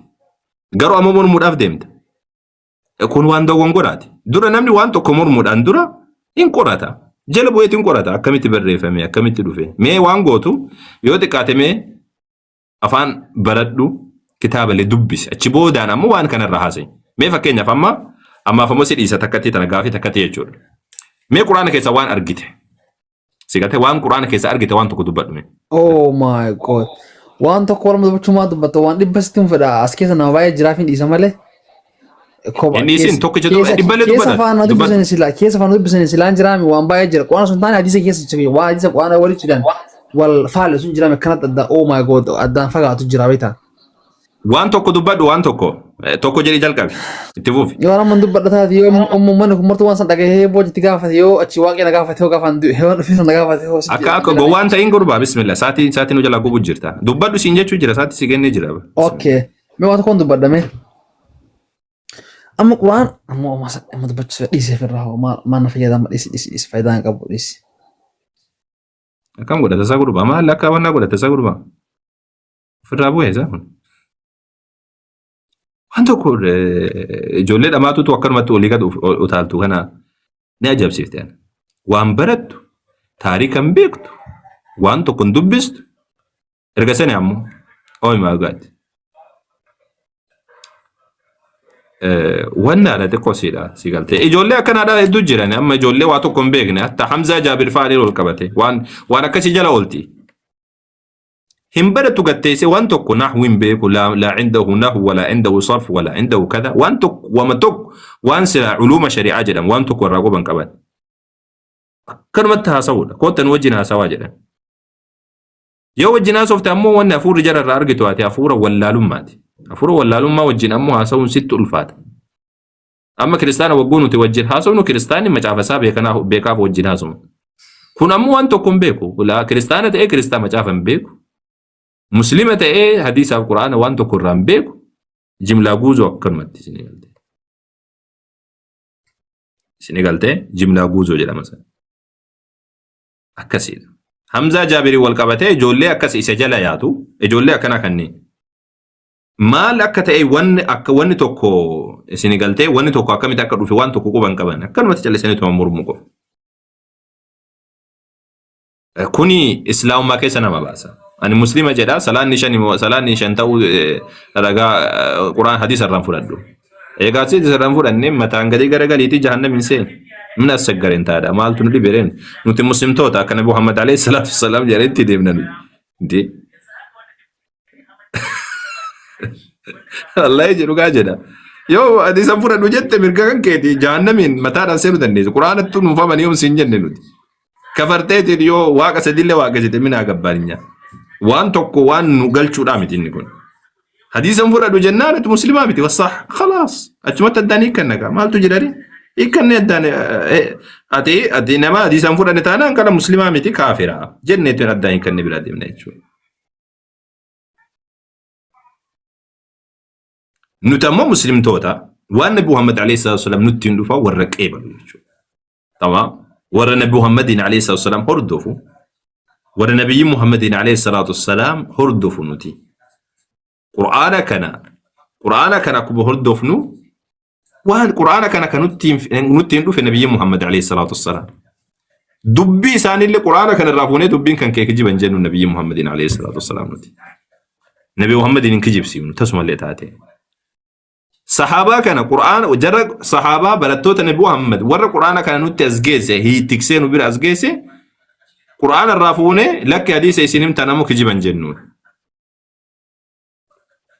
كجيبان جنون حديث قرآن حديث صحابة النبي ربي عليه الصلاة والسلام سنقلتي كجيب جنة كسيتين دبان وجهه نتي مسلم توتا نؤمن بالكتاب والسنة فمن نمني قرآنك أفت أمنا أني حديثا فرد جده كافر كفرا مخرجا عن الملة إسلام من ألجر إسلام وما تك ولتنكب وما تك هذا توك ولتنكب أنت يكونوا شفرتوا كان أنتوكم ما جيتوا أتربي أنتوك جيت وما تكسين فيد واتي كافر ما لي جنة نبي ربي عليه الصلاة والسلام وان تنفان كجيب سيف تجرت وان قرآن دبته كجيب سيف تجرت نمني أن القرآن وفرد لجليت ديم حديثا فرد وجدوا كافر بالله فأنت شفرتون توكماتي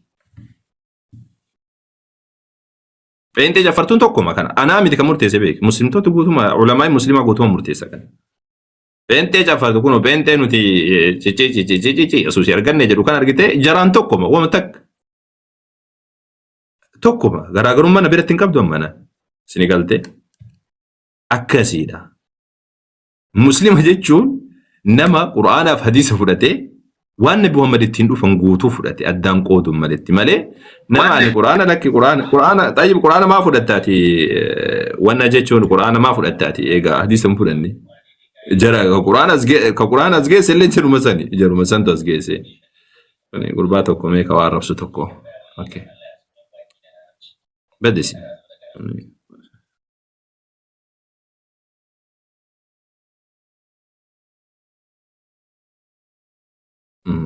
السلام عليكم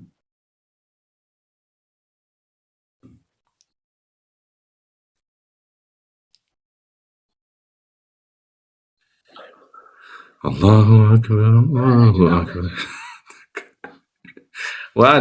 وان سمعت وان قرأت سنول فاتوي دبادو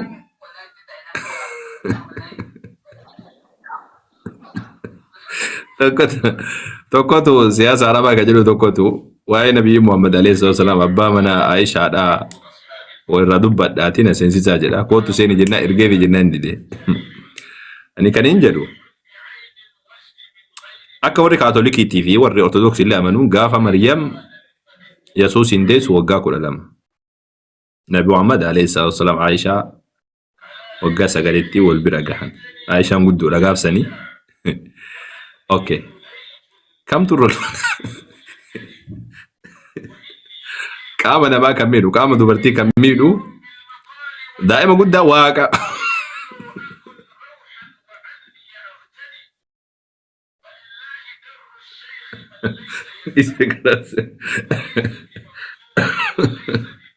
أعوذ بالله من الشيطان الرجيم ليس وان دبجو برباد الزن أنا إدمانجي سمالة ديفسن أستاذ إدمانجي سوكانه أبدا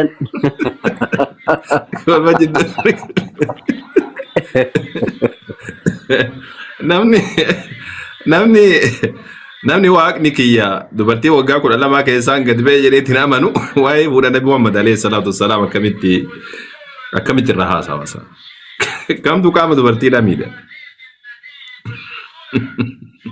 astagfirullah atubu ilayk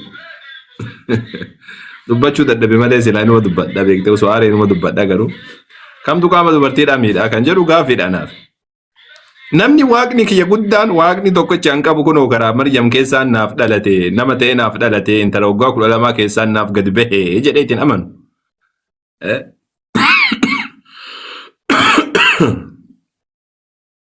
namni akkas jedheetiin amanu akkam waan fuudhaa maalaasa fuuti bar waan xiqqaadha bare jechuun kun waan xiqqaadha si galtee waan xiqqaadha akkamitti akkas jedha okay waan Aishaa irratti ganni gaafateen deebisaaf hime Aishaa nama akkamiidha turte kan jedhu irratti waan tokko deebisi tokko deebisaaf itti mul'iseeti gata Muhammad alayhi salaatu wassalaam fuudhan akkamitti isiin hagam geesse kan jedhu okay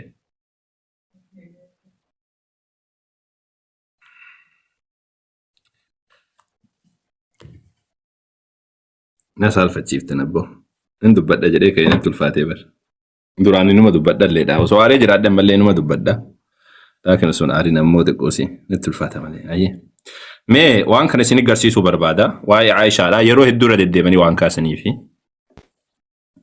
hadiisni kun Sahih Bukhaarii 949 irra jira arguu jirtanii 949 irra jira sirriitti ilaalame waan kana sirriitti xiyyeeffadha ilaala Aishaan jarri waggaa 9 wagguu nuti jennuuni ijoollee xixiqqoodhaa se'an isaan yoo warri waraabdanii gadhiiftan gaariidha ijoollee xixiqqoodhaa se'an isaan yeroo hedduu وعائشة أو وجود بنو يروكان أمو وجا سجل تيرمتي وجوجنو دائما تقو وهيد أسان سمو ساني كيست لك كسيمتي عائشة أمريد أو وجا سجل أتاي سمالك أمان جيس جرتي سرتي جيس وصل يجيش نبي ربي عليه الصلاة والسلام وجا جاتني كايدتني أجو وجا سجل دا إيجان قاف إنسان فول إنسان أمو عائشة كنو وفي سيتي كايمتو حديث بخاري لب سجل ففتمي سجل رجلا مال جتي دخل علي رسول الله صلى الله عليه وسلم نبي ربي عليه الصلاة والسلام نرت ألسينني وعندي جاريتان تغنيان بغناء بعاثة جدي يقول لي لما ويد بري لما وي أسو والناجرات جرت أسو ويدو جرات جرت ويد سنبودا نمو فاضطجع على الفراش نبي ربي لاني جيسا فراش الرا وحول وجهه فول سانيت غرغلتني ابو بكر امو سيني فانتهرين قال له لي جت ابانكو جچودا وقال مزمارة الشيطان عند النبي صلى الله عليه وسلم مزموري شيطان هذا دوفتني نبي ربي برت عليه الصلاه والسلام جدي جچون مزموري شيطان فجدمتني جدين كاني جدونكوني ويدو مجل ويدو فتسنين فاقبل عليه رسول الله صلى الله عليه وسلم نبي ربي لا سرت غرغله فقال دعهما يقول لي شمرا سندي سيرني جرد امان فلما غفل غمستهما فخرجتا نبي ربي عليه الصلاه والسلام تكوسي دغتني جنان جر لمن كنت تجرباتي جد وكان يوم عيد غيان سن غيا عيدات غيا ياناتي يلعب السودان بالدرك والحراب ورغو غراچوني غارسن دفني وانت دافي اكسمله ابو دان تباتا تراني جدي فاما سالت النبي صلى الله عليه وسلم واما قال تشتهين تنظرين تكا انو متويو نبي ربي دا كردي تكا مو اسمات دفيتي ميلالو بربادنا انجد اجت لما نجي لما كسني دغدي فقلت نعم اجد اجتي فاقامني وراءه ودوبنا الابي جت كنو ودوبنا الابي جت نبي ربي لا ابتنيتي سي لدوب الابن وخدي على خده جت وخدي على خده جتون وانا ساده مديني ساده مدينك يا مدي ساره وسوجرو جت akkana jechuu yookaan boqoo jedhanii naannoo gariitti khaddiin jechuun yookaan maddii jechuudha. Isin eegaltee bakka kana wannaan fideef sababni isaadha maalidha? Bakka kana wannaan fideefi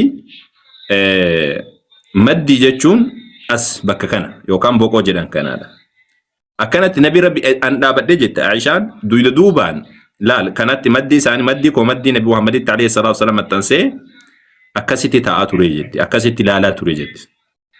Maal agarsiisa kun?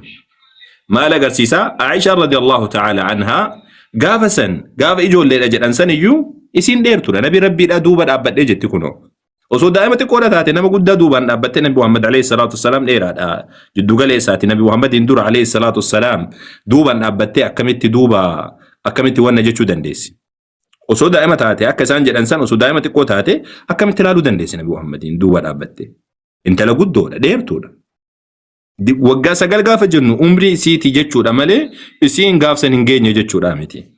Geessee jirti bareechitee geessee jirti gaafsan. Hojjaanillee Nabi Muhammadin alayhi salaatu wassalaam walitti dhiyaatti jechuudha. Kun ammoo Ibn al-Arabiin Aaridatul Ahwadhii keessatti jildii sadaffaa fuula 34 irratti ni dubbatanii Aisha radiyallahu ta'ala anha kana jettee jedhanii garuu hadiisni kun munqati'a laakin إذا بلغت الجارية 9 سنين فهي امرأة يو انت اللي تكا وقا سقل جيسي اسين دوبرتي قدو الأجت دوبتي جلا دوبرتي قدو الأجت دوبتي جلا تبلت أنا ما سمو قرانا يو ديبني عائشة رضي الله تعالى عنها ونان جتي غافا ونان جتو سنجتو غافا مدي وفيدا مدي نبي محمد عليه الصلاة والسلام كيسي دقيفتو سن كيسي وان سلالتو سن ابن حبان أكسما بخارين اللي وان كانوا ديساني جدان حديثكما سدي في دبا شاني في دي دم سقال الرتي غاف سمال جتي وأنا جارية أني جولي أغاف سني جتي سني قلتي غاف سني جولي أجتي تندبتي جتشون دبلتان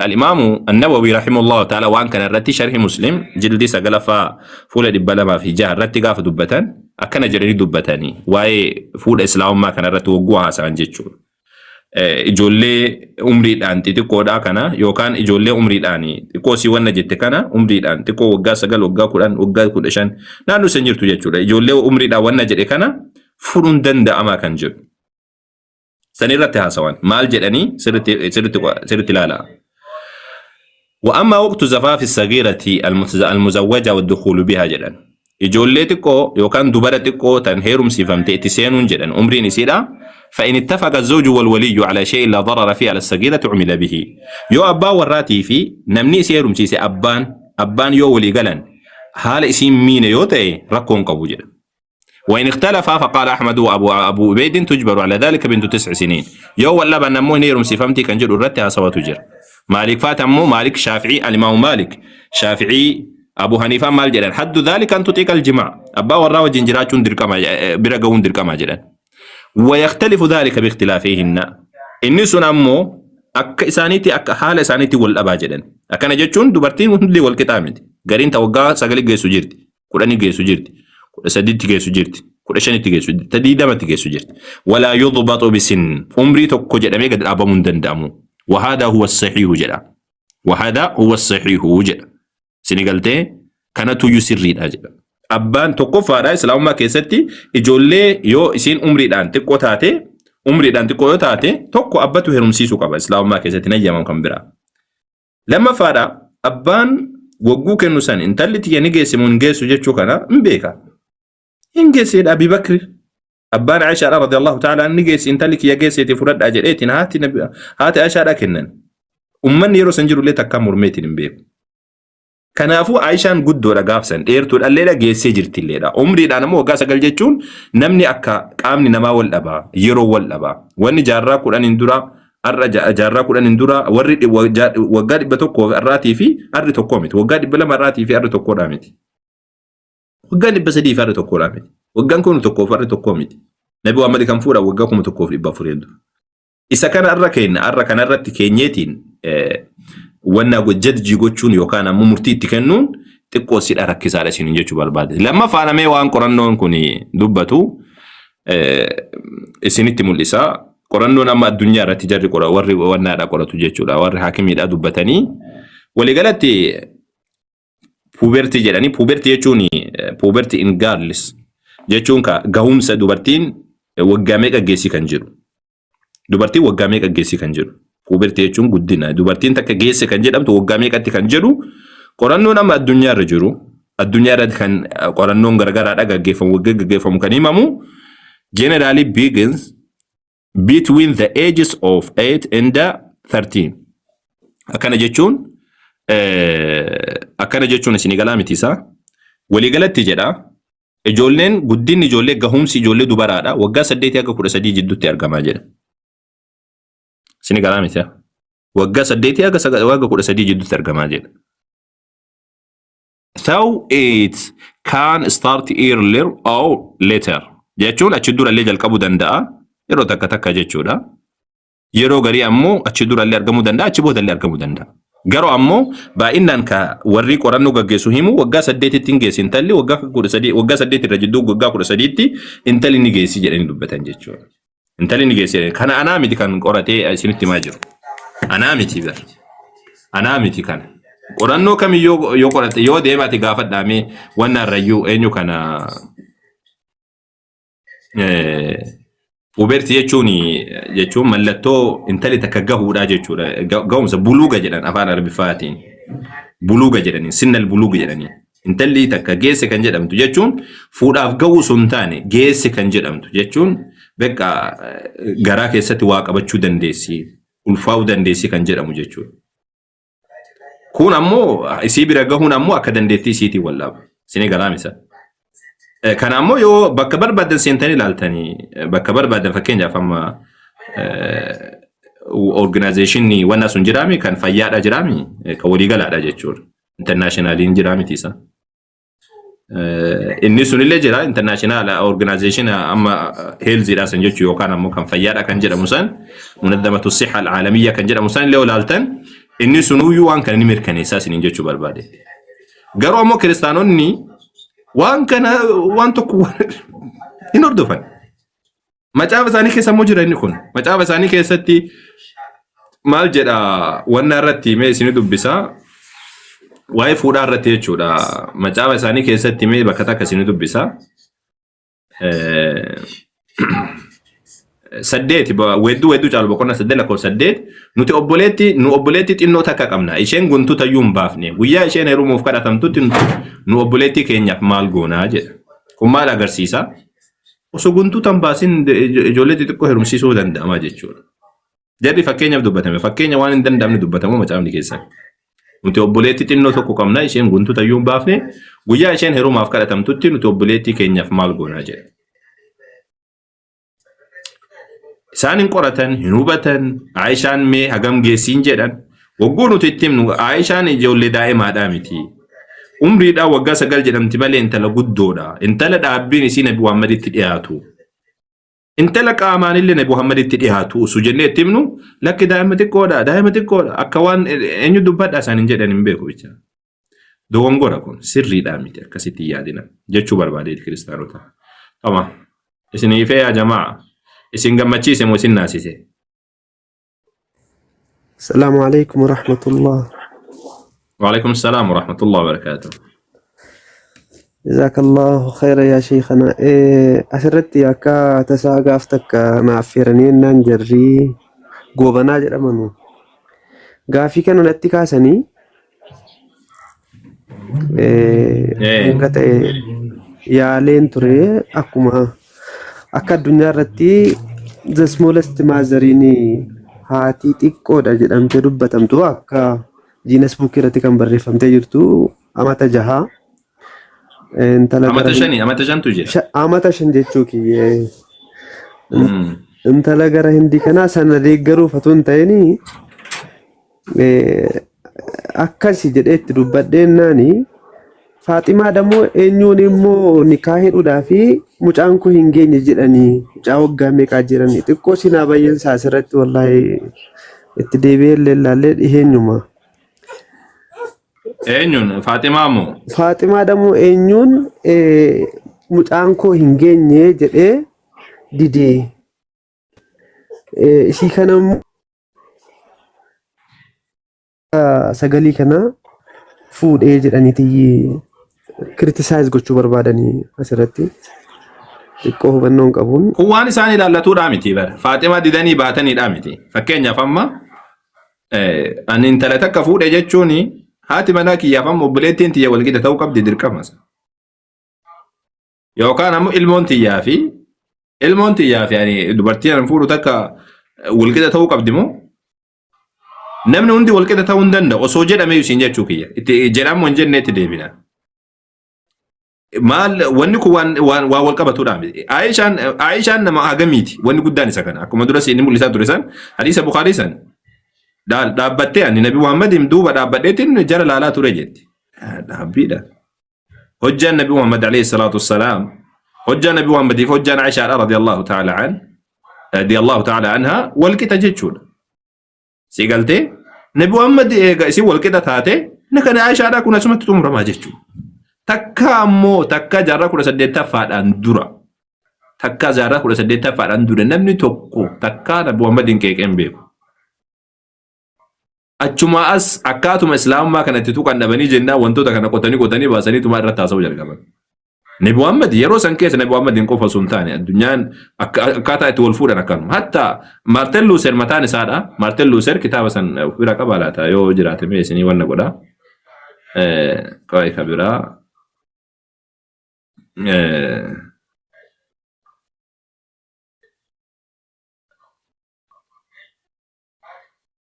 ka Martin Luther sani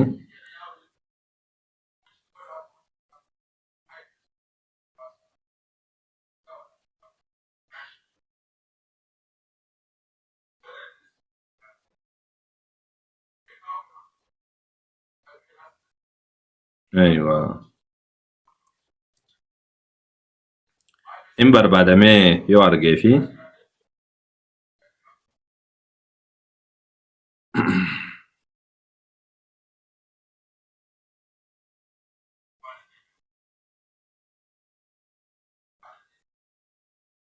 ka Martin Luther sanii bismillah asitti jira laata hin jiru as nabira hin jiru mubaala tokko keessa jira jiddatti dhiisee jira akka waliigalaatitti si galtee Luther workis jedhame kitaaba tokko jira kitaaba san keessatti jildii 54 akkasi'a yoo dogongoruu baadhe Martin Luther mataan isaa intala wayiidhaa argee waggaa 7 geessee jirti waggaa 7 eega geessee heerumsiisaa dhee dubbataa ture jedha Martin Luther ka amma peenteen jala guggottu kana jechuudha isa kana irratti aslan haasawuun baay'ee wannaadha miti kun ammoo kan Faaximaadhaan wal qabattu Faaximaa Nabi Rabbii alayhi salaam hin geenye jedhee takkan dhoowwan كون كجيبا سينا سند صحيح وان سبتي دامتي سند صحيح في داجي ديمي سوان سند ان دفي دامتي كون اكل مت وان في سانيتي جزاك الله خير وانا جد مالي ومره كاسنيتو ما امه يوكان مو كتسا كتابن سينا كيسا غوره مالي وان سر داتي متي كون نبي ربي عليه الصلاه والسلام كان صحيح كيس جرو عائشه وانا رتي فاطمه رتي اكب انت لابي جهل دا كان فون دو والنبي ربي عليه الصلاه والسلام انت لابي جهل دا كثير تنفون دو عائشه انو كان مكان سا علي رضي الله تعالى انت لبرا فودو دابو سنتاني انت لبي جهلي دا اكم فون دو والنبي ربي عليه الصلاه والسلام سيغلتي مالي عائشه خدي فاطمه غاف النبي ربي عليه الصلاه والسلام جولم ما داب دو وطن كجرو كون كجيبا سوني سر دامتي كوني وان سنه سيان ثابته دامتي سون. السلام عليكم ورحمة الله وبركاته. وعليكم السلام ورحمه الله وبركاته. كيف تجيك تابو نوح انها كيف تمي ولا الكامبوتينا dabalataani bakka juwaa juwee taphataa turte gaafallee qabanii na kennanii swingingii maalni juwaa juwee dhuma jedhamamtire afaan oromootti naan galle ka taphatamtu sana achi keessaayyii na qabanii na fuudhanii deemanii san namni guddaanis taphachuu danda'an jedheeni akkuma rifreeshii gochuudhaafi even namni guddaan maal abdoon argatee naan taphatasan akkasii sanan jedheeni abdoon inni saddeeti argee jennaan kun jaarsi jaarsa tartiiban qabne sanii wanna adame kuni taphachuuni kuni dhugaadha umriidhaan ijoollee tapha quurteen jenne nuti abbaa warraa wajjin jiraachuu geessee jirti kan jedhudha malee sigaltee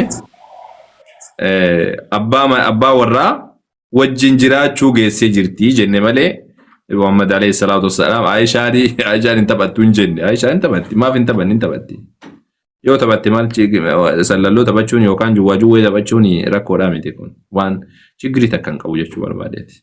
Ustaaz Awwal Qaasim Jarman irraa yoo deemte ati yoom Jarman yoom deemeni gaafeedha malee Jarman hin deemne yoom Jarman hin deeme jalqaba. Kan biraa ijoolleen daa'imummaan heerumtee jettee yeroo baay'ee rakkoo sammuu qabu abbaa manaa sodaachuun jireenya isaanii keessatti gammaduu miti. Garuu isiin kun haalaan gammadduudha amma rasuulaa wajjin turte sallallahu alaihi wasallam akka ajaa'ibaa tatu jaallattuuti umrii dheeraa kan turte jechuudha. Ati waan gootu isa kana wajjin haasa'uudhaaf ati kiristaana wajjin haasa'uu barbaadde bakka kana dura sirriitti qorannoo kana deebisuu qofa osoo hin taane ofirraa cidhiitu qofa osoo hin taane tapha goolii irratti kubbaa gama sirriitti taphachuu si barbaachisa akka kun dheengadda kana kaleessa moo dheengadda isaa akka jarri Morookoo fi Senegaal walitti taphattisan achi dhiituu barbaachisa. Isa kana nu bira fidi boochifnee gadhiifne waan Aishaa dubbachuu dhufti imimmaan haqachiifne wooneetiin gadhiifne si galte. Akka lammata jarri amma na bira dhuftee waan Aishaa kaasuu dandeessi tasuma taate hin kaastu. Sababni isaadha imimmaan haqachiifne gadhiifne si galte. Waan macaafa isaanii keessa jirutu waan macaafni isa keessa guddaadha. Si galaami. Macaafa isaanii keessa waan jirutu guddaa. Kun maal rakkoo qabasaa macaafni isaanii daa'ima xixiqqoo yoo fuudhanii iyyuu rakkoo miti. Maal intala xiqqootu waaqa isaaniitu daheeti. Waaqa isaaniidha intala waggaa 12tu dahe. Waaqni guddaanuu qaama saalaa dhibeetumaan bahe. Ribqaan waggaa 3 heerumtee jedha macaafni isaaniidha amma Yahudoota biratti akkasii waggaa 3 ni eeyyamamu. Waggaa 3 daa'ima waggaa 3dha intala waggaa 3dha fuudhuun rakkoon qabu isaan biratti. Yahudoota biratti jechuudha. Seera uumamaa irratti seera duraanii keessatti jechuudha. Yahudoonni isaan irraa qabatanii seera Yahudaa keessatti amma kana seera Yahudaa biratti daa'ima waggaa 3dha fuudhuun eeyyamamaadha. Isa kana ammataa joonjeessina si galte. Nu bira dhufanii waan kana nutti naasayan. Ati ammoo calistee ofirraa deebisuu qofa osoo hin taane sirriitti dubbisuu si barbaachisa gama kanaan gama kaaniinillee dubbisuu si barbaachisa jechuu barbaadeeti. Ricaala kun yoo akkanatti wajjin haasaa jette kun nama haqan barbaanne beektee marfee waraanta duuban itti gortee. Horii nama dhiituun beektaa misaa horii gadhaabachuun barbaanne. Sossobdee gadhaabachuun barbaanne duubaan lat. Erga sani giddiisaadhaa fudhata akkasanitti. Giddiisaadha akkasii fudhachiisuu barbaachisaa jechuu barbaadeeti. Hayya tole eenyu dubbachuu jira itti fufaa namni dubbachuu jirtan. Ana gaaffii qaba. Eenyudha? Ana Wanni gaafii reef mucaan gaafatee bu'ee akirraa gaafuma akkasii wal fakkaattu kan mutashaabiya namatti fakkeessanii namni bakka hanga waa shakura karra gaanta kan giraabetta. Nabi Muhammad alayhi salatu wassalam yeroo mi'raaja ba'u jechuu makka karaa Beetal Maqdis deemee Beetal Maqdis irraa akkasii mi'raaja bahee Beetal Maqdis keessatti miti kan nabiyyootaan imaama ta'e Nabi Muhammad alayhi salatu wassalam salaakisee nabiyyoota kana geessata isaaniitu qabri irraa ka'ee salaate moo ruuhii isaaniitu fidanii salaatanii gaaniiti asirratti hedduu gaafii deebii siidhaa nama dhibdu tana faa fakkeessanii gaafatan. Sanii adda baafachuudhaaf seene talamada ammas gaafii qabriidhaa hin jirtu waan ja'amanii hedduu nama kanatti burgaageessanii jira. Si gabaabsa. Ijoolluma teenya tana ijoolluma amantummaa tana walitti himannuma tana sigaa. Keenya taatu kuni wannaadha si galtee kuni sammuu kiyyaan deema hoo jedhe aslan garaachi kan kee akkam jira jedhi gaafadhu. Garaachi kan kee akkam jira jedhi hin beeku. Lubbuun tante akkam jira jedhi. Nama garaacha ofii hin beeknetu achi siiqeetti waan biraadha haasawasa. Maaliif siin jedhe si fakkaate? Wantoonni kunniin waan karaa amantiitiin itti amananidha. Isa kanan amanu jennaan geebiyyaatatti amanu jennaan kaafira. Islaamat muslimaamiti wassalamu alaykum waan biraa wajji wanni wajjana suutu kiristaanu jira addunyaa kanar rabbi eenyutu hajaan qabu beeki biraa kutu wassalamu alaykum gabaaba karaan islaammaadha. Sababni isaa islaamummaa keessatti qur'aanatti amantu ni amanta kafartu ni kafarta hadiisatti amantu ni amanta kafartu ni kafarta imma janna wa imma naar jidduu kana deddeemee sossobadhaa hin taatu. Tamaam. Dabalata waan nabi rabbi alayhi salatu wassalam jedhan isa nabi Muhammad alayhi salatu wassalam himansan fudhachuu dhiiftu dhiisuu jedhama isa kan siin jechuu kiyya osoo hin taane akka walii galaatti jechuu kiyya. Kan ammoo ati gaafii amma jarri kaasan jettee dubbatte kana kuni barzaka jedhama jireenya jiruu duniyaati miti kun barzaka jireenyi nuti jiraannu fakkeenyaaf amma garaa keessa jiraannee baanee jira akkati jiraannu akkati rabbi nu jiraachise akkamitti oksijiin nu sun jiraanne akkamitti rabbi nu jiraachise kan jedhu kun jireenyi keenya ka amma jiraannu kuniif ka garaa haadhaa keenya keessa jiraanne adda addaa garaagarummaa qabu. Jireenyi qabrii eega seenneen booda jiraatamu garaagarummaa qabu. Rabbiin Nabi Muhammadiif alayhi salatu wassalam gaafsan akkamitti nabiyyoota walitti qabee kan jedhu kun waan karaa nabiyyoota qofaan fudhatamu malee sammuudhaan itti seenoo deette sammuudhaan waan tokko si hubatamuu hin danda'u miti. Osoo sammuudhaan ka hubatamu taate osoo ijaan ka argamu taateeti Nabi Muhammad alayhi salatu wassalam kun osoo hin jedhe sitti mul'isan. Kun waan akkuma kun malaayikaan hin jirti jennee amannu kan. Malaayikaan namni arge jira. Injiru. Malaayikatti eegamante malaayikaan akkam jedhan bifa kam qaban namni beeku jira injiru. Jinni noo jira namni beeku jira jinni ijaan arge injiru. Maaliif jennaan rabbiin nutti himnaan wantoota kana amanne jechuu geebiyyaata jedhama. Waan geebiitu waan nurraa fagoodhaati. Ama waan nurraa fagoodhaati. Akkanatti amanuu barbaachisaadha. Inni sun akkamitti rabbiin subhaanahu ta'ala nabiyyoota san nabi walitti qabee kan jedhu haasawa dheeraa qaba. Laakiin haasil ishee warrummaan haasa'ullee waan geebiyyaata keessatti haasa'e malee waan ragaa qabatamaa irratti qabuudha miti. Rabbiin subhaanahu ta'ala dandeettii isaatiin akka isaan wal argan taasise. Kun ammoo islaamummaa qofa keessatti osoo hin taane kiristaana birallee jira. Fakkeenyaaf Maatewos boqonnaa 17 kan jedhamu boqonnaa 17 irratti Maatewos irratti Museen Yesuus walitti dhufanii arganii jedha. Hatta Phexros faatillee Musee argan jedha. Museen du'ee jira zamana duriidha jechuudha. Si galtee amma kiristaana osoo taate karaa gabaabaan itti himtee biraa deemte. Museen dhufeetiin Yesuusiin faa Phexrosiin faa wal argee jedha. Si galaami? Museen akkamitti wal arge qaamaan argee maa fuudhaan argee moo isa kan hin beeku siin jedha. Kalaas kiristaan itti amanee siin jedha. Kun ammoo donqoroon kun islaama ofiin jedheetiin deemu kun ammoo tasuma taate amantiyyuu hin qabu. Ati yoo geebiyyaatti itti amanuu hin dandeenye waan sitti himu waan nabiyyiin sitti himu yoo itti amanuu hin dandeenye an mu'minaadhaa miti kalaas kaafira jedhama namtichi sun jechuudha. Gabaabaa. Wantoota akkanaa kanniin aslan rakkoon jiru si galtee namoota akkanaa namoota wantoota akkanaa kanniin haasawan si galtee namoota waan akkanaa kanniin haasawan jalaa dhageeffachuu wani rakkoon jiru jalqabu. Ulamaan islaamaa osoo jiru beektoonni islaamaa gurguddaan osoo jiru wanti xiqqoo kana jala deddeemu wanti xiqqoo jala deddeemnaan wanti xiqqoo nabi rabbii alayhi salatu wassalaam aakhira zamanaatti du'aatun ala abwaabi jahannam warra karaa jahannamirra dhaabbatanii isiyaam warra afaan nuti dubbatan warra nurraa ta'an warra akkasitti dhufaa jedhan shayaaxiin ala suurati insaan shayxaana fuula suuraa namaa uffatee dhufu jira jedhan dura nutti himan nabi Muhammad alayhi salatu wassalaam kanallee itti amana beekan. قوم يأتي قوم من جلدتنا ويتكلمون بألسنتنا جدا شياطين على صورة إنسان شيطان نما فكات ديمت نما قروا شيطان كيس سانيدا دعاة على أبواب جهنم بل جهنم إرد أبتني كما يامن من أجابهم إليه من أجابهم قذفوا فيها سيقلتي نما إساني فأواته كان كيستي دربانية نبي ربي عليه الصلاة والسلام كذا دبته كان أفو سموكيان ضد مجده وانتون كنا كنين كورا أوروبا كان جلا ورا مونتو تغرغرا جل شوفان تسنتين نجل سيقبته كان عندي منبرة تغتاي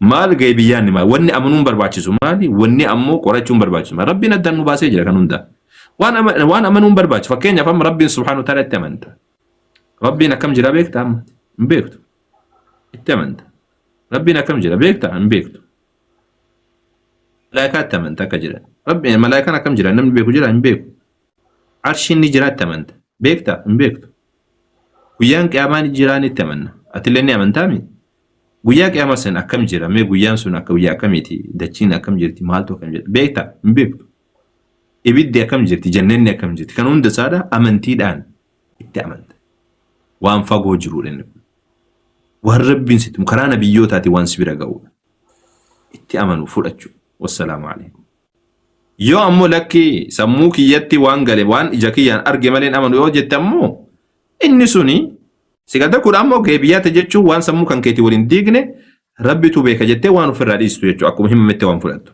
yoo ammoo lakki waan ijaan argu malee fudhachuu hin danda'u waan gurraan dhage malee fudhachuu hin danda'u jette rabbitu amanuu hin dandeessu gaafsan kuni hermenooxiiqaa jedhama hermenooxiiqaa jedhame yaamama zamana kana ilhaada keessa anwaa ilhaada rabbi waakkachuu keessa tokko karaa rabbiin ittiin waakkatan wanni kun sigaltee karaa rabbiin ittiin waakkatan sigala miti isa akkasiin jedhu kun maaliif jennaan wantoota akkana kanan fudhadhu ati jette maaliif hin fudhannee jedhe si gaafate ijaan arguu hin dandeenye sammuu kiyyattu naan fudhannee jedha okay malaayikaa akkamii fudhattee siin jedha ruuhiin kan kee akkamitti fudhattee siin jedha ruuhima kan kee kana jiraachuu si akkamii fudhattee siin jedha ijaan argitee jirta hin argine harkaan qabattee jirta hin qaban gurraan dhageettee beekta hin qaban hin dhagine fuunfattee jirta nyaattee jirta hin nyaanne kanaafuu ruuhiin kan kee jiraachuu maaliin beekta lubbuu qabaachuu kan keedha akkasitti waan jechuudha amma zaati kanatti bari wanni geebiyyaata wantoonni ijaan hin argamne waan baay'eetu jira si galtee fakkeenyaaf waan namni itti amanu zaati kanatti jechuudha fakkeenyaaf fadaa jechuudha yookaan ammoo innu kana astaghfirullah pilaanetoota hedduutu jira jedhamanii amanama ijaan usuun argin jechuudha pilaanetii hedduutu jira jedhanii gaafa itti amanan warra itti amanutu pilaanetiin kun akkam jira jedhee usuun beekee warra itti amanutu gaafa nabi rabbii alayhi wasallam waa dubbatan ammoo lakkeen itti amanu jaan argu malee sammuu kiyya rafidu malee kuni diigamaadha si galtee amantii islaamummaadhaati waa wal qabatudha miti kun si galtee islaamummaa waa wal qabatudha miti amma sammuu fakkeenyaaf amma itti amana waan nabi Muhammad jedhan hunda isaatti amana waan sammuun kiyya keessa sammuun kiyya bira hin geenye irraa callisa fakkeenyaaf rabbiin akkam jira waan jedhee na gaafate rabbiin natti himne waan sammuun kiyya danda'uudha miti khalaas waan sammuun kiyya danda'uudha sammuun kiyya amma as keessa waan as keessa jiru qorachuu hin danda'u waan as keessa jiru qorachuu hin danda'u mahduud waan xiqqoodha daangaa bira dabruu jechuun achi bira dabree qorachuu qaba jedheeti waan ani xiyyaara tokkotti hojjechuu hin dandeenya asii ka'eetiin kana nabiyyoota harkatti waa qabuun kun ciibiidha yaa gobaasiif kun ciibiidha si galtee akkasiidha warra sanii akkasuma jettee deebistaaf hin dhageeffatinati du'aatul abwaabi jahannam سورة الأنفال آيات 65 ما آيات 25 بينه طواف يرو مكة خنا بيت الحرام خنا وكا كانت طوافين ألا في إرتي كلها والخيس يأتي أركاز توما في أفايكو أفانينجكو أكا فيش كان ما فوت أفايكا وأنت كنا جيكو بكتر خيسنا في بسم إن شاء الله sadarkaa koffaratti waan siin jedhu yaa gobaziiko si jaaladhalle waa sitti ma dhaga'u jirtaami nasiihatan lak siif akka ati hin banneef jecha waan nan siidhaa ati yoo qajeeluu barbaadde yoo islaamummaa dhugumaan qabachuu barbaadde islaamummaa dhugaa irra jiraachuu barbaadde ulamaa dhageeffadhu الإسلام يعني لكن الإسلام ما كان كيشكو سنتاني Akkasiin jedhe sirriitti na dhageeffatu jirta. Akkamitti nan fudhatin. Ijoollee xobbee waan garaagaraa dubbataa deemtu yookaan ammoo namuma argite namuma areeda haddattee akkanumatti haasa'u. Ka umrii isaa takka gad jedheetti waan qara'in waan baratin osoo hin taane yookaan arbifa qofa beekaaf calliseetuma dubbatu osoo hin taane yookaan googilirraa dubbiseetuma sitti haasa'u osoo hin taane ulama asirratti hordofe. Kan ammoo kaati jette kan ammoo وما كان صلاتهم عند البيت إلا مكاء وتصدية. جريتين كرب سبحانه وتعالى دبته صلاة نساني الأبيتي برتي في كوفة في بيقول أفكار ركوتو مالي وان براتي متكجري وان مشرك توتا ديزان. إسان دوران صلاة بك صلاة هذا بك بوفتني والنسان قد ديمان وبو كراسر ديمان كلها وفيدا نأفتا حلالا منك بوفتا كون كلها وفي قام صلاة وفي كوفة وفته harka rukutaa jedhaati waan rabbiin dubbatin akkasumatti deeman. Rabbiin subhaanahu wa ta'ala san harkatti qabu jira. Salaanni isaaniidha beetii biratti jechuudha. Beetii biratti fiiguudhaa fi harka rukutuu malee waan biraatii miti jedha rabbiin subhaanahu wa ta'ala. Erga sani ammoo jara suni sirri akka nu jenne rabbiin subhaanahu wa ta'ala dubbatee mee baneetumaan si hiikaa guutuu isaadha jechuudha. Okay.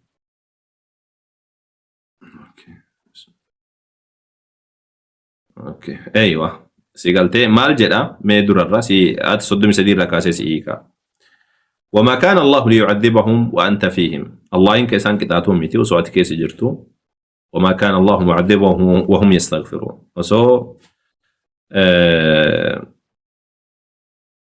إساني استغفار قولن أرام بربادا رب سبحانه وتعالى إساني أذبوا وما لهم ألا يعذبهم الله ما لما تساني فأرقمك الله نساني كتاتني فيه وهم يصدون عن المسجد الحرام إسان صدوا ونوجد مسجد الحرام مسجد كبجامع سنيرا وما كانوا أولياء ورئتان اللين تاني إسان أولياء وكان مجال اللو تربي تلمتي إن أولياء كل المتقون جال اللون الله دا والرسول تملي والربيرات متي والرسول أساقبا قالوا رباج إنما هم بيكا جدير قسني أمو وما كان صلاتهم عند البيت إلا مكاء